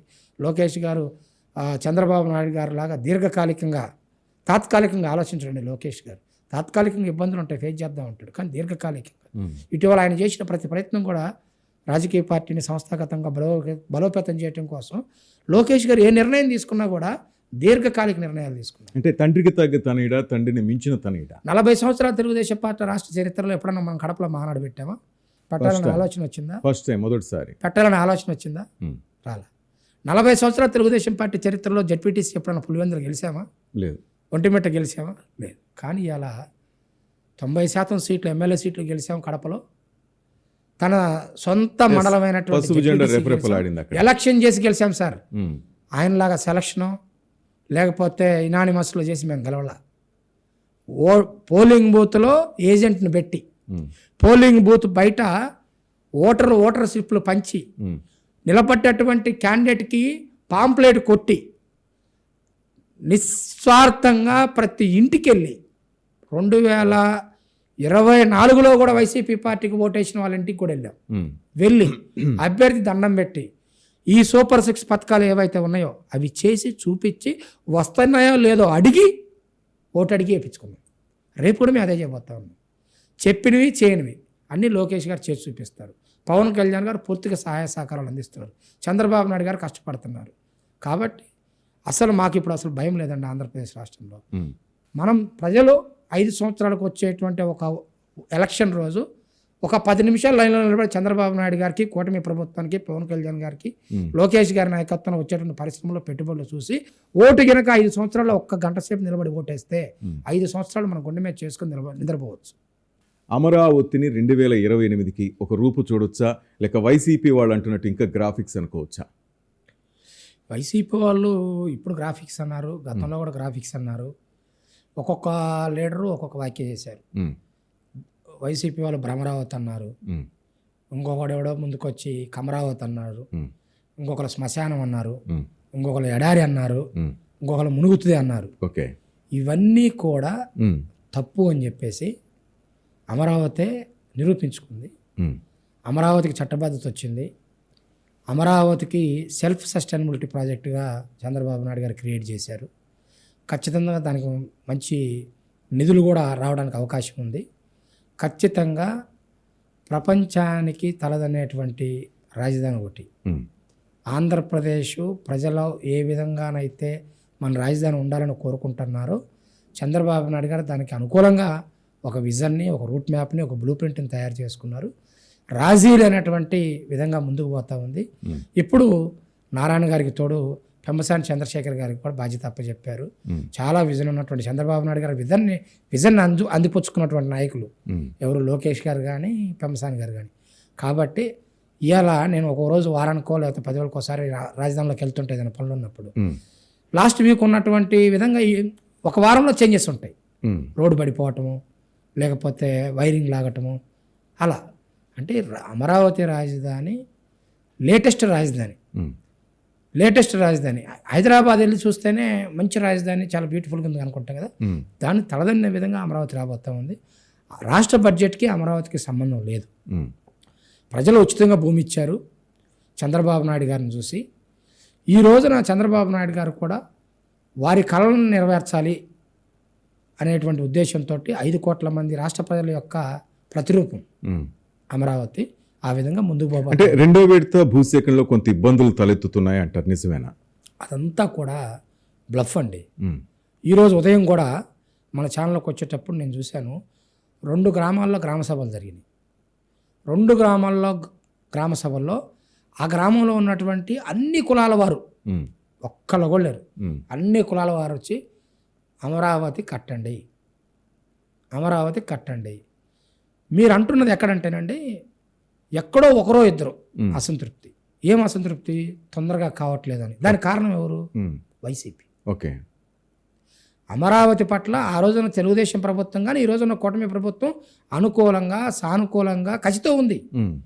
వీళ్ళు మన పోయినసారి చేయనీలా అలాంటివి జరుగుతాయేమన్నటువంటి ఒక భయం ఉంది. ఓకే, ఇప్పుడు లేదు భయం. ఆ భయం రెండో ఫేజ్ కూడా అందరూ కూడా స్వతంత్రంగా ముందుకు వస్తూ ఉన్నారు. ఆల్మోస్ట్ ఆల్ ఒక 50% గ్రామాల్లో గ్రామ సభలు అయిపోయినాయి. వాళ్ళు స్వతంత్రంగా రాసిస్తున్నారు. అసలు ఎలాంటి ఇబ్బందులు ఉండవు. ఇప్పటికే చాలా సంస్థలకు కూడా చంద్రబాబు నాయుడు గారు కేటాయింపులు చేశారు. ఒకవేళ కేంద్ర ప్రభుత్వానికి భూమి కేటాయించినా రాష్ట్ర ప్రభుత్వానికి భూములు కేటాయించినా కూడా ఉచితంగా కేటాయించట్లా. ఖచ్చితంగా ఎంతో కొంత అమౌంట్ ఇస్తూ ఉన్నారు. అమౌంట్ తీసుకుంటా ఉన్నారు కానీ రాష్ట్ర ప్రభుత్వానికి. వాళ్ళందరూ కూడా ఇప్పుడు మొదలు పెడతా ఉన్నారు. రోడ్లు అయిపోయినాయి అంటే ఇక స్టార్ట్ అయిపోయినట్టు. ప్రైవేట్ రంగాలకు ఇచ్చినటువంటి హోటళ్ళకి ఇచ్చినటువంటి ప్లేసులు కానీ, లేకపోతే ఎస్బీఐ కావచ్చు, లేకపోతే టూల్ డిజైనింగ్ లాంటి వ్యవస్థలు కావచ్చు, ఆర్బీఐ బిల్డింగ్స్ కావచ్చు, అన్నీ service sector. Amaravati prime agenda service sector. అవన్నీ కూడా కన్స్ట్రక్షన్ మొదలుపెట్టి మనకేమవుతుందంటే మొన్న డిసెంబర్ దాకా వర్షాలు ఉన్నాయండి. రేపు జూన్ వరకు పడవు. మనకి ప్రొడక్షన్ అంతా ఇప్పుడు కనపడుద్ది. ఒకసారి స్లాబ్స్ వేసుకుంటూ పోయామనుకోండి సార్, ఆ తర్వాత ఇంటర్నల్ వరకు వర్షాకాలం ఉన్నా కూడా చేసుకోవచ్చు. కాబట్టి ఇప్పుడు మనకు జూన్ వచ్చేసరికి అద్భుతమైనటువంటి బిల్డింగ్లు కనపడుతుంటాయి. ఈ రోజు కూడా ఒక పేపర్లో చూశాను మీరు, జడ్జెస్ క్వార్టర్స్ అద్భుతమైనటువంటి బిల్డింగ్, చాలా పైలట్ ప్రాజెక్ట్ అయ్యింది. సో అసలు ఇబ్బంది లేదండి. అమరావతిని ఎవరు ఆపలేరు. రైట్. ఫైనల్గా ఒక మాటలో చెప్పాలంటే చంద్రబాబు నాయుడు గురించి, కష్టపడే మనస్తత్వం ఉన్నటువంటి వ్యక్తి, నిస్వార్థంగా ఆపదలు ఎవరున్నా సరే వాళ్ళని కాపాడుకోవాలని చివరిదాకా ప్రయత్నించేటువంటి వ్యక్తి. లోకేష్ గారు కానీ చంద్రబాబు నాయుడు గారు అని ఒక ఎగ్జాంపుల్ చెప్తానండి. నాకు వారసత్వ రాజకీయాలు లేవు. వారసత్వ రాజకీయాల నుంచి వచ్చిన వ్యక్తిని కాదు నేను. అలా అని చెప్పేసి నేను వ్యాపారస్తుని కాదు. అలా అని చెప్పేసి ఒక 100 ఎకరాల భూస్వామిని కాదు. నాకు 2.5 ఎకరాలు ఉంది భూమి మా ఊర్లో. కానీ నాకు రాజకీయాలంటే ప్యాషన్. చంద్రబాబు నాయుడు గారు అంటే ప్యాషను. లోకేష్ గారు అంటే చాలా ఇష్టం. మరి వాళ్ళని నమ్ముకున్న విద్యార్థి విభాగంలోకి వచ్చాను నేను. ఆ తర్వాత తిరుపతి ఉప ఎన్నిక జరుగుతున్నప్పుడు నాకు సెకండ్ వేవ్లో కరోనా వచ్చిందండి. బెడ్స్ దొరకని పరిస్థితి. వాళ్ళిద్దరు కలిసి నాకు ఒక హాస్పిటల్లో ఒక బెడ్ ఇప్పించి నేను కోమాలోకి వెళ్ళాను. 18 రోజులు ఉన్నాను. 16 లక్షల రూపాయల బిల్లు అయితే వాళ్ళే డబ్బులు కట్టి బెడ్ ఇప్పించి ప్రతిరోజు ప్రతి గంట మానిటర్ చేసి నన్ను బయటికి తీసుకొచ్చారండి. నాకు ఆస్తి లేదు. ఆ రోజున చంద్రబాబు నాయుడు గారు లోకేష్ గారు పట్టించుకోకపోయి ఉంటే అందరిలాగా నన్ను చూసి ఉంటేనో, లేకపోతే అందరు రాజకీయ నాయకుల్లాగా వాళ్ళు కూడా అనుకుంటే ఇవాళ కమ్మ కార్పొరేషన్ బ్రహ్మం లేడు. ఆ తర్వాత 4 సంవత్సరాల తర్వాత దర్శి ఎన్నికలప్పుడు నేను అక్కడి నుంచి ప్రచారం ముగించుకొని వస్తుంటే సాయంత్రం పూట దురదృష్టవశాత్తు నాకు యాక్సిడెంట్ జరిగింది 8 o'clock అప్పుడు 4-5 నియోజకవర్గాలు లోకేష్ గారు, 4-5 నియోజకవర్గాలు చంద్రబాబు నాయుడు గారు ఏ రోజుకి ఆ రోజు హెలికాప్టర్లో ప్రచారం చేస్తున్నటువంటి పరిస్థితి. ఇంకా ఛాన్స్ తీసుకునేటువంటి పరిస్థితి కాదు, చివరి ఛాన్స్ మాకు. ఆ టైంలో కూడా పొద్దున్న 6 గంటలకి డాక్టర్స్తో మాట్లాడి నేను చూశాను మిమ్మల్ని హాస్పిటల్లో, కిమ్స్ హాస్పిటల్కి చేర్చి, అవసరమైతే లోకేష్ గారు ఏదైనా ప్రైవేట్ ఫ్లైట్ చాప్టర్ పెట్టి హైదరాబాద్కి షిఫ్ట్ చేద్దామని చెప్పి వాళ్ళు మానిటర్ చేసినటువంటి విధానం ఉంది కదా. మనకి ఎవరో చెప్పాల్సిన అవసరం లేదు. నేనే సాక్ష్యం, సజీవ సాక్ష్యం. నన్ను వాళ్ళిద్దరు కాపాడిన తీరు, తెలుగుదేశం పార్టీ అన్నా, కార్యకర్తలన్నా, లేకుంటే ప్రజలన్నా సరే, ఎక్కడన్నా ఏదైనా సంఘటన జరిగినప్పుడు చంద్రబాబు నాయుడు గారు చలించిపోయే విధానం కానీ, ఆ కలెక్టర్లతోటి కానీ, దానికి సంబంధించిన ఆఫీసర్స్ తోటి మాట్లాడే విధానం కానీ తన సొంత ఇంట్లో తనకు జరిగిన విధంగా భావిస్తాడు. ఎక్కడైనా సరే ప్రమాదాలు సర్వసాధారణంగా జరుగుతుంటాయి సార్, రోడ్డు ప్రమాదాలు ఇలాంటివి, అగ్నిమాపక ప్రమాదం. కానీ ప్రమాదం జరిగిన తర్వాత మనం రెస్పాండ్ అయ్యే విధానము, తీసుకున్నటువంటి చర్యలు ప్రజలు ఆలోచిస్తుంటారు. ఇవాళ ప్యూర్లీ నా ఒకటే పెద్ద ఎగ్జాంపుల్ చంద్రబాబు నాయుడు గారు కానీ, లోకేష్ గారు కానీ, ఎవరైనా సరే వాళ్ళని నమ్ముకున్నా, పార్టీని నమ్ముకున్నా, లేకపోతే మరి చూడండి కరోనా టైంలో తెలుగుదేశం పార్టీలో ప్రతి ఒక్క నాయకుడికి వీళ్ళు అప్పుడు ఇచ్చేటువంటి ఇంజక్షన్లు కానీ, లేకపోతే హాస్పిటల్స్లో చేర్చిన విధానం కానీ, పర్సూ చేసుకున్నటువంటి విధానం కానీ, సో అవన్నీ కూడా చాలా ఎగ్జాంపుల్స్ ఉన్నాయండి. వాళ్ళ గురించి వాళ్ళు పని అంతే, పార్టీ, కార్యకర్తలు, అవి మూడే వాళ్ళకి జీవితం వాళ్ళిద్దరికి. పవన్ కళ్యాణ్ ఆయన రాష్ట్రం కోసం క్లిష్ట పరిస్థితుల్లో రాష్ట్రం 5 సంవత్సరాలు సర్వనాశనం అవుతూ ఉంటే మరి కార్యకర్తల అభిష్టం ఏమున్నా కూడా కార్యకర్తలను కన్విన్స్ చేసుకొని రాష్ట్ర అభివృద్ధి కోసం జగన్ లాంటి ఒక అరాచకవాది నుంచి రాష్ట్రాన్ని కలుపుకోవడం కోసం పెద్ద మనసు చేసుకున్నటువంటి వ్యక్తి అండి. చంద్రబాబు నాయుడు గారు అయితేనే బాగుంటుంది, ఈ రాష్ట్రం బాగుపడదని చెప్పి అనేక మీటింగుల్లో చెప్పారు పవన్ కళ్యాణ్ గారు. దానికి మాలాంటి వాళ్ళు అందరం కూడా ఫిదా. ఎందుకంటే రాష్ట్రం క్లిష్ట పరిస్థితులు ఉన్నప్పుడు రాజకీయ ప్రయోజనాలను పక్కన పెట్టి ఎంతోమంది చెడగొట్టాలని చూశారు. అన్ని సీట్లు తీసుకోండి, ఇన్ని సీట్లు తీసుకోండి అని. కానీ పవన్ కళ్యాణ్ గారికి రాష్ట్రం పట్ల, ప్రజల పడుతున్న ఇబ్బంది పట్ల ఒక క్లారిటీ ఉంది. ఎవరైతే చేయగలుగుతారో, ఎలా అయితే ఈ రాష్ట్రం బాగుపడుతుందో ఆలోచించి మంచి నిర్ణయం తీసుకున్నారు. దానికి మేమందరం కూడా చాలా ఇష్టపడుతున్నామండి పవన్ కళ్యాణ్. మరి నాదెండ్ల బ్రహ్మం గురించి చెప్పాలంటే పల్నాడు పులియా ఒక కార్యకర్తగా చెప్పుకోవాలా, మీ గురించి మీరు చెప్పుకోవాలంటే? ఈ కార్యకర్తల్లో ఉత్సాహంగా ఉన్నప్పుడు వాళ్ళ ఉత్సాహాన్ని రెట్టింపు చేయడం కోసం వాడే పదం అది. అందులో మా పల్నాడులో ఎక్కువగా ఆ పదం వాడుతూ ఉంటారు. కోడల శివప్రసాద్ గారికి కానీ, లేకపోతే మా పల్నాడు లీడర్లు ఎవరైనా గ్రామాల్లోకి వచ్చినప్పుడు వాడేటువంటి పదం. బట్ ఏది ఏమైనా కూడా నా ప్రమాణ స్వీకారంలో పెమ్మసాని గారు ఆ పదవి వాడారు. అప్పుడు కార్యకర్తల నుంచి వచ్చినటువంటి స్పందన చూసి మీరు అడుగుతున్నారు. కానీ ఇక్కడ పదం ఏదైనప్పుడు కూడా చిన్న వయసులో నాకు ఒక మంచి బాధ్యత అప్పు చెప్పినప్పుడు ఆ బాధ్యతని నేను ఫుల్ఫిల్ చేస్తే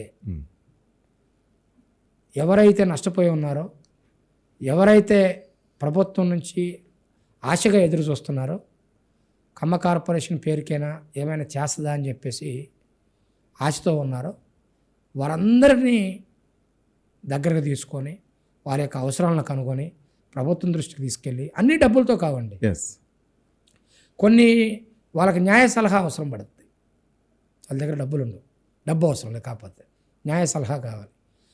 ఈ సామాజిక వర్గంలో ఉన్నటువంటి న్యాయవాదులు ఉన్నారు, వైద్య సహాయం కావాలి, ఈ సామాజిక వర్గంలో చదువుకున్నటువంటి వైద్యులు ఉన్నారు, ఈ సామాజిక వర్గం యొక్క హాస్పిటల్స్ ఉన్నాయి, లేకపోతే విద్య సహాయం కావాలి, ఈ సామాజిక వర్గంలో నడుపుతున్నటువంటి విద్యా సంస్థలు ఉన్నాయి. సో వాళ్ళ దృష్టికి తీసుకెళ్ళి, ప్రభుత్వం దృష్టికి తీసుకెళ్తే పరిష్కారమయ్యే సమస్యలు, ప్రభుత్వ పెద్దల్లో లేదంటే ప్రైవేట్ రంగంలో ఉన్నటువంటి పారిశ్రామికవేత్తల దగ్గరికి తీసుకెళ్ళి, లేదంటే ఎవరన్నా కార్పొరేషన్ నుంచి నేను అడిగితే 4 ఉద్యోగాలు ఇచ్చే వాళ్ళ దగ్గరికి వెళ్ళి ఒక అడుగు తగ్గైనా సరే పని చేయడానికి సిద్ధపడి ఉన్నాం.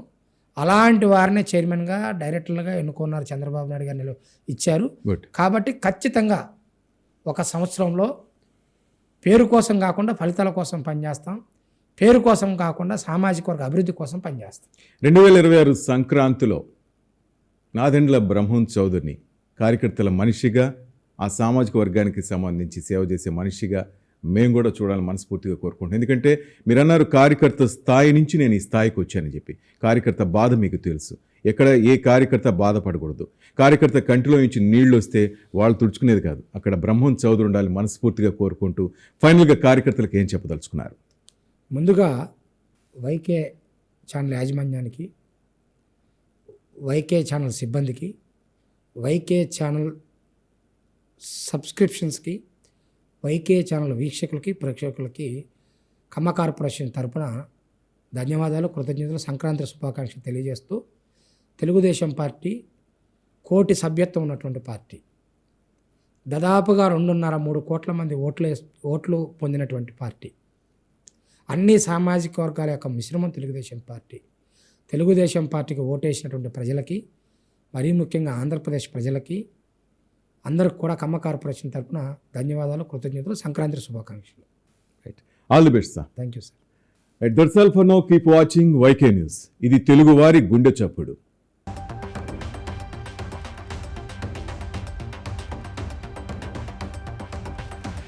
లేక ఏదైనా పనిచేసేది ఉందా అని అడుగుతున్నా. ఎందుకంటే జగన్మోహన్ రెడ్డి కానీ వైఎస్ఆర్ గురించి చాలామంది చెప్తుంటారు, అనుకున్నది చేస్తారు.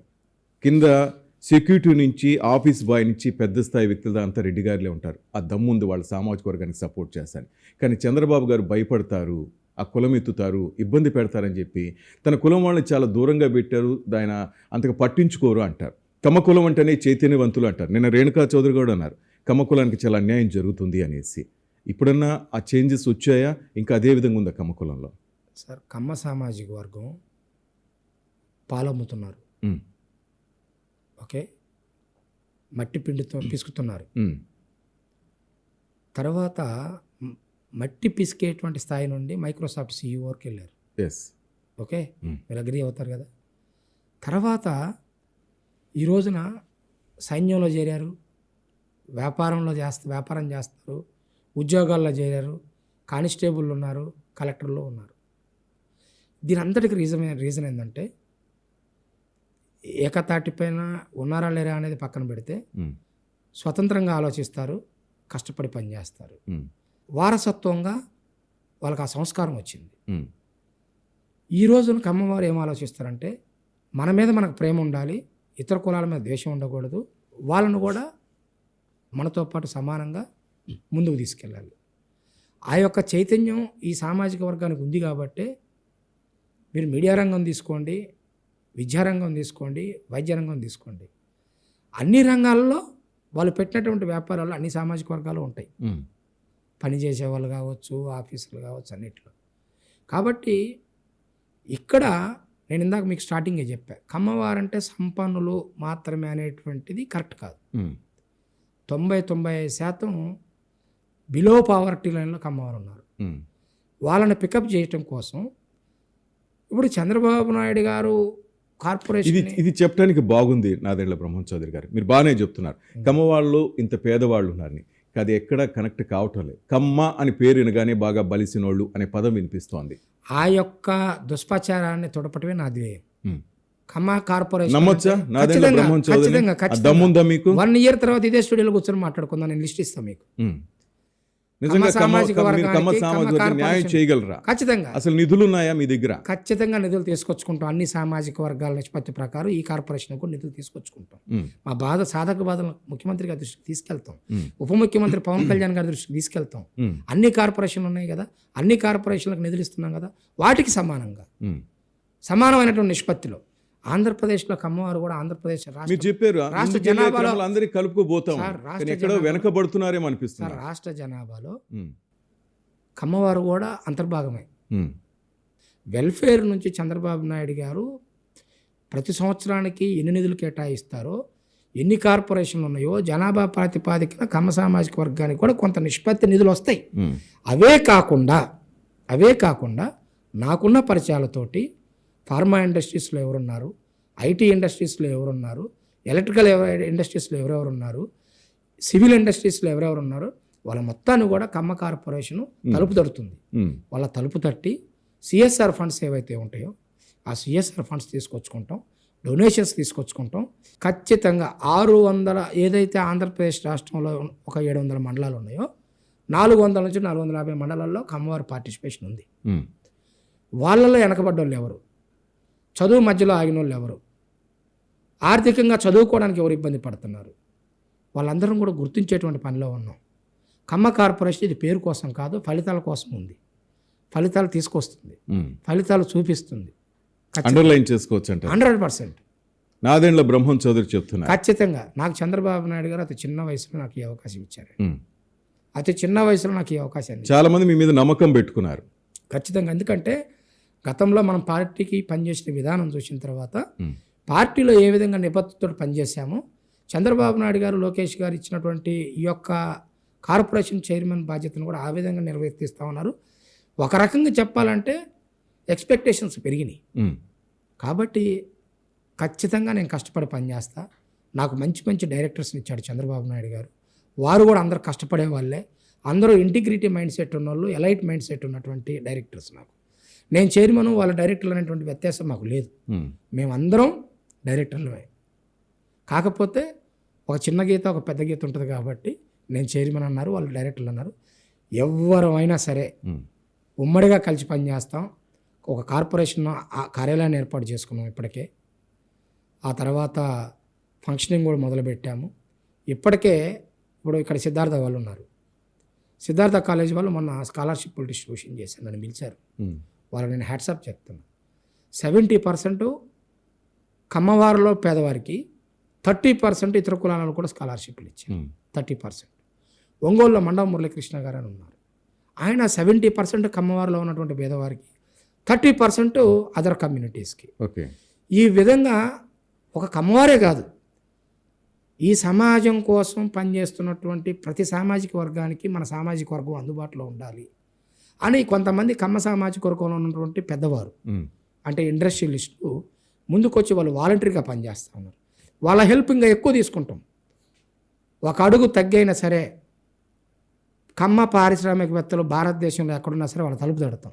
ఇక్కడ ఈ సమస్యలన్నీ పరిష్కరించాలి, మీరు సహాయ సహకారాలు అందించండి అని చెప్పేసి అడుగుతాం. ఉమ్, ప్రభుత్వం ఇచ్చేటువంటి నిధుల మీద మాత్రమే ఆధారపడకుండా ఖచ్చితంగా కమ్మ సామాజిక వర్గంలో ఉన్న పెద్దవారి సాయం తీసుకుంటాం, కమ్మ సామాజిక వర్గంలో ఉన్నటువంటి పారిశ్రామికవేత్తల సాయం తీసుకుంటాం, కమ్మ సామాజిక వర్గంలో ఉన్నటువంటి కంపెనీలు ఏమున్నాయో వాళ్ళందరి సహాయ సహకారాలతోటి వాళ్ళు ఇచ్చేటువంటి సిఎస్ఆర్ ఫండ్స్ తోటి skill development, self employment create చేయబోతా ఉంది కమ్మ కార్పొరేషన్ 100%. ఇప్పుడు బ్రాహ్మణ కార్పొరేషన్ ఉంది. బ్రాహ్మణ కార్పొరేషన్కి ఒక క్రెడిట్ సొసైటీ ఉంది, ఓకే, బ్రాహ్మణ కోఆపరేటివ్ క్రెడిట్ సొసైటీ అని చెప్పేసి. దానికి పోయినసారి చంద్రబాబు నాయుడు గారు ముఖ్యమంత్రిగా ఉన్నప్పుడు ఒక 30 కోట్ల రూపాయల మూలధనం ఇచ్చారు. బ్రాహ్మణ కమ్యూనిటీలో ఉన్నటువంటి పెద్దవారందరూ కూడా దాంట్లో డిపాజిట్స్ పెట్టుకున్నారు. ఉమ్, ఆ డిపాజిట్స్ ప్లస్ గవర్నమెంట్ ఇచ్చినటువంటి మూలధనంతో వచ్చేటువంటి ఇన్కమ్ని పేద బ్రాహ్మణులకి తక్కువ వడ్డీకి లోన్లు ఇస్తున్నారు. ఓకే, ఇచ్చినటువంటి లోన్లో మళ్ళీ 35 to 40% సబ్సిడీ ఇస్తున్నారు. ఆ విధంగా రేపు కమ్మ కార్పొరేషన్ నుంచి కూడా దానికి అనుబంధంగా ఒక కోఆపరేటివ్ క్రెడిట్ సొసైటీని ఏర్పాటు చేసి ఎక్కడెక్కడైతే కమ్మ కులంలో ఉన్న పెద్దవాళ్ళు ఉన్నారో వాళ్ళ నుంచి ఆ కార్పొరేషన్కి డిపాజిట్స్ సేకరించి కొంత ప్రభుత్వ సహాయం తీసుకొని ఏదైతే చిన్న చిన్న వ్యాపారాలు చేసుకొని యంగ్ ఎంటర్ప్రినర్స్గా మారాలనుకుంటున్నారో వాళ్ళందరికీ కూడా ఆ కోఆపరేటివ్ క్రెడిట్ సొసైటీకి వెళ్తే నాకు లబ్ధి చేకూరుతుంది, నేను ఏదో ఒకటి చేసుకోగలుగుతాను అనేటువంటి భరోసా కల్పించే విధంగా ముందుకు పోతాను. ఉమ్. ఇక మీ యువనేత నారా లోకేష్ గురించి మాట్లాడుకుంటే అప్పట్లో ఎంత ఆయన అవహేళన చేశారు, బాడీ షేమ్ కానీ ఇవన్నీ చూసాం. ఇప్పుడు లోకేష్ని చూస్తే చాలా చేంజ్ కనిపిస్తుంది. మీరు దగ్గర నుండి చూసారు, ఆయనతో ఇవ్వగలం కూడా మీరు పార్టిసిపేట్ చేయాలి. ఏమనిపిస్తుంది సార్ ఇప్పుడు ఆయన? లోకేష్ గారు పుట్టే రోజుకి వాళ్ళ తాత ముఖ్యమంత్రి, ఉమ్, లోకేష్ గారు పెరుగుతున్న రోజులు వాళ్ళ నాన్న ముఖ్యమంత్రి. ఉమ్, లోకేష్ గారు రాజకీయాల్లోకి చంద్రబాబు నాయుడు గారు ప్రతిపక్ష పార్టీలో ఉన్నప్పుడు వచ్చారు. ఉమ్, తండ్రికి సహాయపడాలి, తాత స్థాపించినటువంటి ఈ పార్టీ ఇది పేద ప్రజల యొక్క ఆత్మగౌరవం కోసం పుట్టినటువంటి పార్టీ కాబట్టి ఖచ్చితంగా ఈ పార్టీ ముందుకు వెళ్ళాలి. ఉమ్, పేద బడుగు బలహీన వర్గాల కోసం పుట్టిన పార్టీ, వాళ్ళకి రాజకీయ అవకాశాలు కల్పించడం కోసం పుట్టిన పార్టీ అని చెప్పేసి పెద్ద పెద్ద చదువులు చదువుకున్నారు. వరల్డ్ బ్యాంక్లో జాబ్ చేశారు, స్టాన్ఫోర్డ్ యూనివర్సిటీలో చదువుకున్నారు, ఉమ్, కాలింగ్ మిలానీ యూనివర్సిటీలోగా చదువుకున్నారు. అంత చదువుకొని పెద్ద పెద్ద వ్యాపారాలు చేసుకోవడానికి అవకాశం ఉన్నప్పుడు కూడా తండ్రికి సాయం పడాలి, తాత పార్టీని ఆ పార్టీ సిద్ధాంతాలని ప్రజల్లో ఎప్పుడూ ఉంచాలనే ఉద్దేశంతో రాజకీయాల్లోకి వచ్చారు. రాజకీయాల్లో కూడా అధికారంలో ఉన్నప్పుడు రాలా, ఉమ్, ప్రతిపక్ష పార్టీలో ఉన్నప్పుడు కార్యకర్తల సంక్షేమ విభాగం డైరెక్ట్గా ఆయన జాతీయ ప్రధాన కార్యదర్శి కాలేదండి లోకేష్ గారు. ఎస్, ముందు కార్యకర్తలు తెలుగుదేశం పార్టీలో ఉన్నటువంటి కార్యకర్తల కోసం ఒక విభాగాన్ని ఏర్పాటు చేశారు. భారతదేశంలో ఏ రాజకీయ పార్టీకి కార్యకర్త సంక్షేమ విభాగం పెట్టలేదండి ఎవరు. భారతదేశంలో ఉన్నటువంటి ఇప్పటివరకు 40 సంవత్సరాలు 50 సంవత్సరాలు 60 సంవత్సరాలు ప్రాంతీయ పార్టీలు ఒక రాష్ట్రాన్ని పరిపాలించిన ఏ పార్టీ కూడా స్కూల్స్ పెట్టలేదండి. రాజకీయ కక్షలతోటి కార్యకర్తలు చనిపోతే అలా కార్యకర్తల యొక్క పిల్లలను చదివించాలి అనేటువంటి ఆలోచన ఏ రాజకీయ పార్టీ నాయకుడికి రాలా. ఉమ్, చంద్రబాబు నాయుడు గారికి వచ్చింది, ఒక ట్రస్ట్ ఏర్పాటు చేశారు, ఒక స్కూల్ పెట్టారు. కార్యకర్తలని ఆర్థికంగా ఆదుకోవాలనే ఉద్దేశంతో లోకేష్ గారు ఒక సంక్షేమ విభాగాన్ని ఏర్పాటు చేశారు. ఉమ్, అక్కడ ప్రూవ్ చేసుకున్న తర్వాత ఈ ఆంధ్రప్రదేశ్ రాష్ట్రమే కాదు, తెలంగాణ రాష్ట్రమే కాదు, కర్ణాటక బెంగళూరులో ఉన్నటువంటి తెలుగు వారందరూ కూడా కాలింగ్ మిలానీ లాంటి యూనివర్సిటీల్లో, స్టాన్ఫోర్డ్ లాంటి యూనివర్సిటీల్లో, వరల్డ్ బ్యాంక్ లాంటి ప్రాంతాల్లో పనిచేసినటువంటి యువకుడు, చురుకైన వాడు లోకేష్ గారు రాజకీయాల్లో ప్రత్యక్షంగా ఉంటే ఉమ్, ఆంధ్రప్రదేశ్ రాష్ట్రానికి పరిశ్రమలు పెట్టుబడులు తీసుకొచ్చే విషయంలో కానీ ఆయనకు ఉండేటువంటి స్పార్క్ ఏదైతే ఉందో అది రాజకీయ పార్టీకి ఉపయోగపడుతుంది అనే ఉద్దేశంతో మాలాంటి వాళ్ళం కొన్ని లక్షల మంది కోరుకుంటే ప్రత్యక్ష రాజకీయాల్లోకి వచ్చినటువంటి నాయకుడు, ఉమ్, బలవంతంగా పార్టీ మీద రుద్దబడినటువంటి నాయకుడు కాదు. కార్యకర్తల ఇష్టం మేరకు ఉమ్, కార్యకర్తలు కావాలని కోరుకున్నప్పుడు వచ్చాడు, తప్పక వచ్చాడు. ప్రూవ్ చేసుకున్న తర్వాత అపోజిషన్ వచ్చింది కదా అని అధికారంలో ఉన్నప్పుడు ఉండి అపోజిషన్ వచ్చింది కదా అని చెప్పేసి పక్కకు లేడు. కార్యకర్తలు ఇబ్బంది పడుతున్నారు, రాష్ట్ర ప్రజలు భరోసాను కోల్పోయారు. రాష్ట్రంలో నిరుద్యోగులు ఆత్మహత్య చేసుకుంటా ఉన్నారు. నిరుద్యోగులకు ఒక భరోసా ఇవ్వాలి. రక్షణ లేక మహిళలు ఇబ్బంది పడుతున్నారు, వాళ్ళకో భరోసా ఇవ్వాలి. మరి పండించినటువంటి పంటకు గిట్టుబాటు ధర లేక రైతులు ఆత్మహత్య చేసుకుంటున్నారని, అన్ని వర్గాల ప్రజలు ఇబ్బందుల్లో ఉన్నారు అని తెలిసినప్పుడు ఖచ్చితంగా నా వంతుగా నేను ప్రజలకి ధైర్యాన్ని ఇవ్వాలని చెప్పేసి తొలేడుకు ప్రారంభించాలని చెప్పేసి జనవరి 1వ తారీఖున అచ్చెన్నాయుడు గారు, ఆ రోజు పార్టీ అధ్యక్షులు లోకేష్ బాబు గారు పాదయాత్ర చేయబోతా ఉన్నారు. దాని పేరే యువగాలం అని చెప్పి ప్రకటించారు. అసలు యువగాలం అని ప్రకటించగానే ఇంకా చాలామంది వచ్చారు, శ్రీకాకుళం నుంచి చిత్తూరు వరకు. ఆ అబ్బాయి అట్లా, ఆ అబ్బాయి ఇట్లా, అతని వల్ల ఏమవుతుంది, ఇతని వల్ల ఏమవుతుంది, అతను చేయలేడన్నారు, నానా ఇబ్బందులు పెట్టారు. తొలేడుగు వేశారు, కుప్పంలో మైక్ లాక్కున్నారు, హ్యాండ్ మైక్ తెచ్చుకున్నారు, అది లాక్కున్నారు.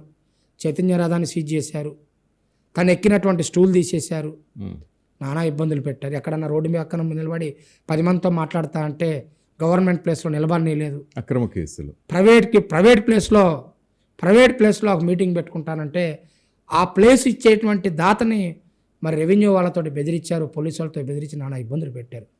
కానీ ఎక్కడ కూడా బెదర్లా, ఎక్కడ అదర్లా. ఖచ్చితంగా పాదయాత్ర మేము శ్రీకాకుళం వరకు పోతామని చెప్పేసి మొక్కవోని దీక్షతో ఉన్నాడు. అసలు మహిళలు కానీ, నిరుద్యోగులు కానీ, లేకపోతే అప్పటికే ఒక్క ప్రభుత్వ ఉద్యోగం నోటిఫికేషన్ కూడా రాకపోతూ ఉంటే వాళ్ళు కానీ అందరూ ఎదురిగి హారతలు పట్టారు. ఒక భరోసా, ఆయనకు కూడా ఉత్సాహాన్ని నింపారు పాల్గొని. నిస్వార్థంతో కేవలం ప్రజా సమస్యల ఎజెండాగా లోకేష్ గారు పాదయాత్ర చేస్తూ ఉన్నారు. ముక్కుపచ్చలారు లేదంటే వాళ్ళ కొడుకు అప్పటికి దేవాంష్కి ముక్కుపచ్చలారినటువంటి కొడుకును హైదరాబాద్లో వదిలేసి, కుటుంబాన్ని వదిలేసి 1.5 సంవత్సరం పాటు ప్రజల్లో ఉన్నాడు. ఏది స్వార్థంతో చేస్తూ ఉన్నారు, ఏది పదవి కోసం చేస్తూ ఉన్నారు, ఎవరు అధికారం కోసం చేస్తున్నారు అనేటువంటి క్లారిటీ ప్రజలకు ఉంది. అప్పటికి నాకు తెలిసి ఎవరికి కూడా అధికారం ఎవరు రాబోతా ఉన్నారన్న క్లారిటీ కూడా లేదు. అధికారం కోసం చేయాల లోకేష్ గారు పాదయాత్ర. అందరూ ఆత్మహత్యలు చేసుకుంటూ ఉంటే, వలసలు పక్క రాష్ట్రాలకు వెళ్ళిపోతూ ఉంటే, ఈ రాష్ట్రాన్ని కాపాడుకోవాలి, రాష్ట్రంలో ప్రజలను కాపాడుకోవాలి, మహిళలను కాపాడుకోవాలి, నిరుద్యోగులను కాపాడుకోవాలనే ఉద్దేశంతో పాదయాత్ర మొదలుపెట్టాడు. దానిలో నాలాంటి వాళ్ళు ఎందరో మేము భాగస్వామ్యం అయ్యాం, మాకు అప్పచెప్పినటువంటి బాధ్యతను చేశాం. చాలా ఇబ్బందులు పడ్డాడండి, నేను ప్రత్యక్షంగా చూశాను. చాలా అంటే చాలా ఇబ్బందులు పడ్డాడు. కాళ్ళకు బొబ్బలు వచ్చినాయి, ఒక్కోసారి నైట్ 12 అవుతుంది. ఈ విజయవాడ ప్రాంతంలో 3 అయింది. మేము ఇంటికి వచ్చేసరికి 5 అయింది. 5ంటికి పడుకొని మళ్ళీ 6ంటికి లేచి మళ్ళీ పాదయాత్ర మొదలుపెట్టాడు. మరి తండ్రి ముఖ్యమంత్రి, తాత ముఖ్యమంత్రి, గోల్డెన్ స్పూన్తో పుట్టినటువంటి వ్యక్తి కదా. ఎవరైనా ఊహిస్తారా లోకేష్ గారు ఆ విధంగా ట్రాన్స్ఫార్మ్ అవుతాడని? ఇప్పుడు ఆయన స్పీచెస్లో కానీ, ఆయన స్టైల్లో కానీ, రాజకీయ చతురతలో కానీ పరిపూర్ణత సాధించాడు లోకేష్ అని చెప్పుకోవచ్చా? చాలామంది నన్ను అవతల పార్టీకి బలంగా జగన్ కనపడుతున్నాడు, మీ పార్టీకి ఎవరు అన్నారు. ఇవాళ ధైర్యంగా నేను గుండె మీద చేసుకొని మా పార్టీకి 30 సంవత్సరాల పాటు లోకేష్ బాబు గారు నాయకత్వం ఉంది. అవతల పార్టీకి ఎవరున్నారు? మన కేంద్ర మంత్రి పెమ్మసాని గారు ఏం చెప్పారు? Leader based party, cadre based party అంటున్నారు. రేపొద్దున ఇది లీడర్ బేస్డ్ పార్టీ, నువ్వు పోతే ఎవరు లేడు. మాకు లీడర్స్ ఉన్నారు, క్యాడర్ ఉంది. ఈ రాష్ట్ర ప్రజల్ని కాపాడుకోవటం ఎజెండాగా ముందుకెళ్తాం. కానీ అదే జగన్ లోకేష్ గారు సానబెట్టినటువంటి కత్తండి. నన్ను అడిగితే ఎంత హేళన చేశారండి వీళ్ళు. ఇలా కొడాలి నాని, వంశీ లాంటి వాళ్ళు.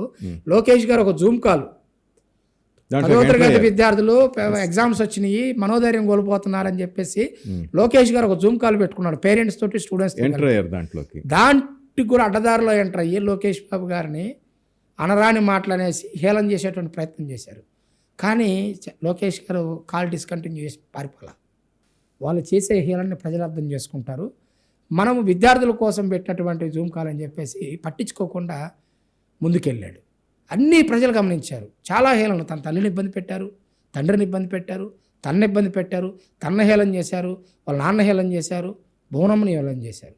ఇవన్నీ చూశారు ప్రజలు. ఇక లోకేష్ గారి గురించి మాట్లాడితే ఫస్ట్ ప్రజలు ఒప్పుకోరు. దానికంటే మించి టీడీపీ కార్యకర్త ఎవరు ఊరుకోరు లోకేష్ గారి గురించి. కానీ నాకు హెల్త్ బాగాలేదు, కొంత బైపాస్ సర్జరీ జరిగింది, త్వరలోనే నేను ప్రత్యక్షంగా రాజకీయాల్లోకి వస్తానని కొడాలని స్టేట్మెంట్ ఇచ్చారు. వీళ్ళు జీవితంలో సరిదిద్దుకోలేని తప్పు చేశారండి. బోనమ్మ గారి క్యారెక్టర్ దగ్గరకు వచ్చి వాళ్ళ జీవితంలో సరిదిద్దుకోలేని తప్పు చేశారు. హైదరాబాద్ వెళ్ళమనండి, ఏదైనా ఫంక్షన్కి వెళ్ళమనండి, వాళ్ళ పక్కన నిలబడటానికి కూడా ఎవరు సిద్ధంగా లేరు. నమస్తే పెట్టడానికి సిద్ధంగా లేరు, పలకరించడానికి సిద్ధంగా లేదు. నాతో చాలామంది చెబుతున్నారన్న మన జాతి వాళ్ళని వెలివేసిందని చెబుతున్నారు. వాళ్ళు అది సరిదిద్దుకోలేరు వాళ్ళు ఇప్పుడు. మీరు ఇలా మాట్లాడుతున్నారు, రేపు వాళ్ళు అధికారంలోకి వస్తే టార్గెట్ బ్రహ్మం చదురు అవుతాడేమో. నా గడ్డలో ఉన్న తెల్లని ఇంటర్ కూడా బేకలేరండి వాళ్ళు. అర్థమైందా? మనం చేశారు, భయపడ్డావా మనం? భయపడలా. ఎవడో భయపడ్డా ఇంక వాళ్ళకి, వాళ్ళ జీవితంలో రారు కూడా. ఆ విషయం వాళ్ళకు కూడా తెలుసు. మీరు గమనిస్తున్నారా, ఆ 11 మంది కంటే గెలిచిన 11 మంది కంటే ఓడిపోయిన 11 మంది బాగా మాట్లాడుతున్నారు. ఎందుకని వాళ్ళకి అడ్డుకట్ట వేయలేకపోతున్నారు మీ తెలుగుదేశం పార్టీ వాళ్ళు? వాళ్ళు 11 మంది కాదండి ఓడిపోయింది, 150 వాళ్ళు 164 మంది ఓడిపోయారు. నేను చెప్పేది అది, గెలిచిన 11 మంది కంటే ముఖ్యులు మీరు చెప్పిన హరాస్మెంట్ కానీ ఈ అసభ్య భాష మాట్లాడేవాళ్ళు ఇంకా అదే వాయిస్ వినిపిస్తున్నారు కదా, వాళ్ళ పరిస్థితి ఏంటి అంటున్నాను. ఇప్పుడు వాళ్ళు తప్పులు చేశారు, ప్రభుత్వం ఎట్లాగో వదిలిపెట్టదు. రేపొద్దున కనీసం వాళ్ళని జైలు నుంచి కోర్టు నుంచి జైలుకి పోయినప్పుడు కనీసం క్యారేజీలు ఇవ్వడానికైనా 10 మంది రావాలి కదా, లేకపోతే అడ్వకేట్లతో మాట్లాడటం కోసం 10 మంది కావాలి కదా. మాట్లాడకపోతే ఇంక వాళ్ళు కూడా రారు. అర్థమైందండి? కాబట్టి అసలు వాళ్ళని ఎవరు పట్టించుకోరు. వాళ్ళనైతే కమ్మ సామాజిక వర్గం పూర్తిగా వెలేసింది. కృష్ణా జిల్లాలో వాళ్ళతో మాట్లాడేవాళ్ళు లేడు. హైదరాబాద్ పోతే హైదరాబాద్లో కూడా చేదరించుకుంటున్నారు. వాళ్ళ మొహాలు చూస్తే ఛానల్ మారుస్తున్నారండి ప్రజలు.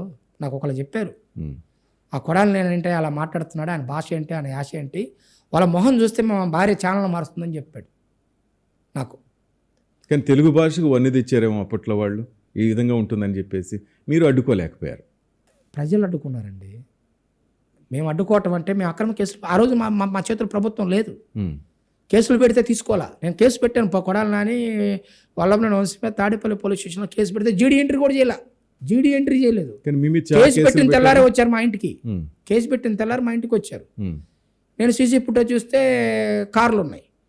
కార్ నంబర్ కొడితే ఆన్లైన్లో వంశీ పేరు వచ్చింది. నేను పోలీస్ స్టేషన్కి వెళ్ళి నా మీద దాడి చేయడానికి వచ్చారంటే ఈ సీసీ ఫుటేజ్ ఇస్తే వాళ్ళు కనీసం నేను ఇచ్చేటువంటి వైట్ పేపర్ తీసుకోలేదండి ఆ రోజు. వైట్ పేపర్ తీసుకోకపోగా బాబు గారి ఇంటి మీదకి దాడికి వచ్చారు. కన్న తల్లి లాంటి తెలుగుదేశం పార్టీ కార్యాలయం మీద దాడికి వచ్చారు. కార్యాలయం మీద దాడి చేసిన రోజున నేను ప్రశ్నించా, మా కార్యాలయం నుండి మీ కార్యాలయం ఎంత దూరం ఉందో మీ కార్యాలయం నుంచి మా కార్యాలయం కూడా అంతే దూరం ఉంటుంది. మీరు ఇలా అరగంట సేపు చేసినటువంటి ఏదైతే ఈ విజృంభణ ఉందో మేము తిరిగి చేస్తే మీ పరిస్థితి ఏంటి అని అడిగితే ఇంటెలిజెన్స్ వాళ్ళు ఎవరో వీళ్ళు చేస్తారు దాడి అని చెప్పేసి మా నాయకుడు ఒప్పుకోడు. చంద్రబాబు నాయుడు గారు ఆ రోజున దాడి చేశారండి. వాళ్ళు పక్కనే వాళ్ళ కార్యాలయం కూడా ఉంది. మేము ఒక 5-6 వేల మంది గ్యాదర్ అయ్యాము. మేము చేయలేమండి, ఖచ్చితంగా తిరిగి చేయగలుగుతాం. ఇది ప్రజలు అర్థం చేసుకున్నారు. భారతదేశ రాజకీయ చరిత్రలో ఒక కార్యాలయం మీదకి ఇంకొక పార్టీ వచ్చి దాడి చేయటం ఇప్పుడు దాకా జరగలేదు. అన్ని రాజకీయ పార్టీల నాయకులు, కేంద్ర స్థాయిలో జాతీయ స్థాయిలో నాయకులు మనకు ఫోన్ చేసి మద్దతు తెలుపుతున్నారు. ఇలాంటప్పుడు మన క్షణికావేశంలో మనం కూడా వాళ్ళలాగానే చేస్తే ప్రజల మద్దతు కోల్పోతాము. సంయమనం పాటించండి. పొరపాటును కూడా తప్పు చేతులు వాదించారు, మమ్మల్ని వారించారు. లేకపోతే ఆ రోజు మేము చేయొచ్చండి, మేము భయపడం. అది జరిగినందుకు ఉదయం పూట లోకేష్ గారు పార్టీ కార్యాలయం సందర్శించడానికి వస్తుంటే లోకేష్ గారి వెనక మరల కారులో నేను ఉన్నా. ఉండవల్లి దగ్గర తాడేసి లోకేష్ గారిని మూవ్ అయిన తర్వాత నా కారు ఆపారు. నన్ను అరెస్ట్ చేశారు. నన్ను అరెస్ట్ చేసిన తాడేపల్లి పోలీస్ స్టేషన్లో. ఎందుకు అరెస్ట్ చేస్తున్నారని అప్పుడు మా పక్కన ఉన్న వాళ్ళు అడిగితే చెప్పలా. ఇక్కడ నుంచి చిలకలూరుపేట తీసుకెళ్లారు, అక్కడ నుంచి నల్లబాడు తీసుకొచ్చారు, నల్లపాడు నుంచి మేడికొండకు తీసుకెళ్లారు, మేడికొండ నుంచి కారంపూడి తీసుకెళ్లారు, కారంపూడి నుంచి మాచర్ల తీసుకెళ్లారు, మాచర్ల నుంచి విజయపూర్ సౌత్కి తీసుకెళ్లారండి. గంటకి మారుస్తూ తెల్లవారుజామున 5 వరకు తిప్పారు నన్ను. మధ్యలో సాగర్ డ్యామ్ మీదకి తీసుకెళ్ళి ఎక్కడ ఆంధ్ర తెలంగాణ బోర్డర్లో విజయపూర్ సౌత్ పోలీస్ స్టేషన్ పరిధిలో గన్ను పెట్టి, ఇప్పుడు నేను ఎన్కౌంటర్ చేస్తే మీ బాబు కాపాడతాడా, మీ బాబు వాళ్ళ బాబు లోకేష్ కాపాడతాడా, ఇంకా కొన్ని పదాలు వాడారు. ఎవరు అధికారులు, పోలీస్ ఆఫీసర్స్. వాళ్ళ డ్యూటీ కాదు కదండి. వైసీపీ కార్యకర్త కంటే హీనంగా ప్రవర్తించారు. విజయపూర్ సౌత్ పోలీస్ స్టేషన్ పరిధిలో ఉన్నటువంటి సాగర్ డ్యామ్ మీద తీసుకుపోయి నాకు గన్ను పెట్టి నిన్ను ఇప్పుడు ఇక్కడి నుంచి తోసేస్తే నీ బాబు కాపాడతాడు, నీ బాబు వాళ్ళ బాబు మాట్లాడతాడని చెప్పేసి అడిగారు. నేను ఒకటే డిసైడ్ అయ్యా, ఓకే ఇంకా చంపేస్తారు. ఒక సోషల్ కాజ్ కోసం ఒక రాజకీయ పార్టీ కార్యాలయం మీద దాడి చేసి ఆ పార్టీకి సంబంధించిన కార్యకర్త ప్రశ్నిస్తే మహా అయితే చంపుతారు కదా, చరిత్రలో నిలిచిపోదాం అని చెప్పి నేను ఆ రోజు నేను డిసైడ్ అయినా. కానీ లోకేష్ గారు ఆయనకున్న సోర్సెస్ ద్వారా ఎలానో తెలుసుకొని నన్ను వెంబడిస్తూ ఉన్నారు మా కాన్వాయ్ని. ఓకే. ఒక 1/2 అవర్ వ్యవధిలో ఎక్కడికి తీసుకుపోయినా కూడా ఒక 1/2 అవర్ వ్యవధిలో నన్ను ఏ పోలీస్ స్టేషన్లో పెట్టినా ఒక 200-300 కార్లు, ఒక 1000 మంది జనాభా వచ్చేస్తున్నారు అక్కడికి. ఇక వాళ్ళు డోర్లు తీసుకోవటం, గోడలు దూకి లోపలికి రావడం చేస్తున్నప్పుడు పోలీసు వాళ్ళు భయపడిపోయి, లేదంటే అప్పటికే హెబియస్ కార్పస్ పిటిషన్ అచ్చెన్నాయుడు గారు హైకోర్టులో మూవ్ చేశారు. 24 అవర్స్ లోపు మనం చూపించకపోతే కోర్టులు ఊరుకో. ఎస్. తప్పనిసరి పరిస్థితుల్లో ఉదయం 7:30-8 అరెస్ట్ చేశారు నన్ను. 5 అవుతుంది కాబట్టి ఆ టైంలో మళ్ళీ తీసుకొచ్చి హెబియస్ కార్పస్ పిటిషన్ ఫైల్ అయిన తర్వాత మళ్ళీ మంగళగిరి రూరల్లో నన్ను అరెస్ట్ చేసింది ఉండవల్లిలో, అది తాడేపల్లి పోలీస్ స్టేషను. కానీ నన్ను మంగళగిరి రూరల్లో వేరే అక్రమ కేసు, ఏదో పార్టీ ఆఫీస్లో ఒక సిఐ ఉంటే ఆ సిఐ మీద దాడి చేశామని, దాంట్లో A1 లోకేష్ గారు, నేను A5 ఆయన ఆదేశాల మేరకు మేము దాడి చేశామని ఒక ఫేక్ కేసు పెట్టి కోర్టు సబ్మిట్ చేశారు.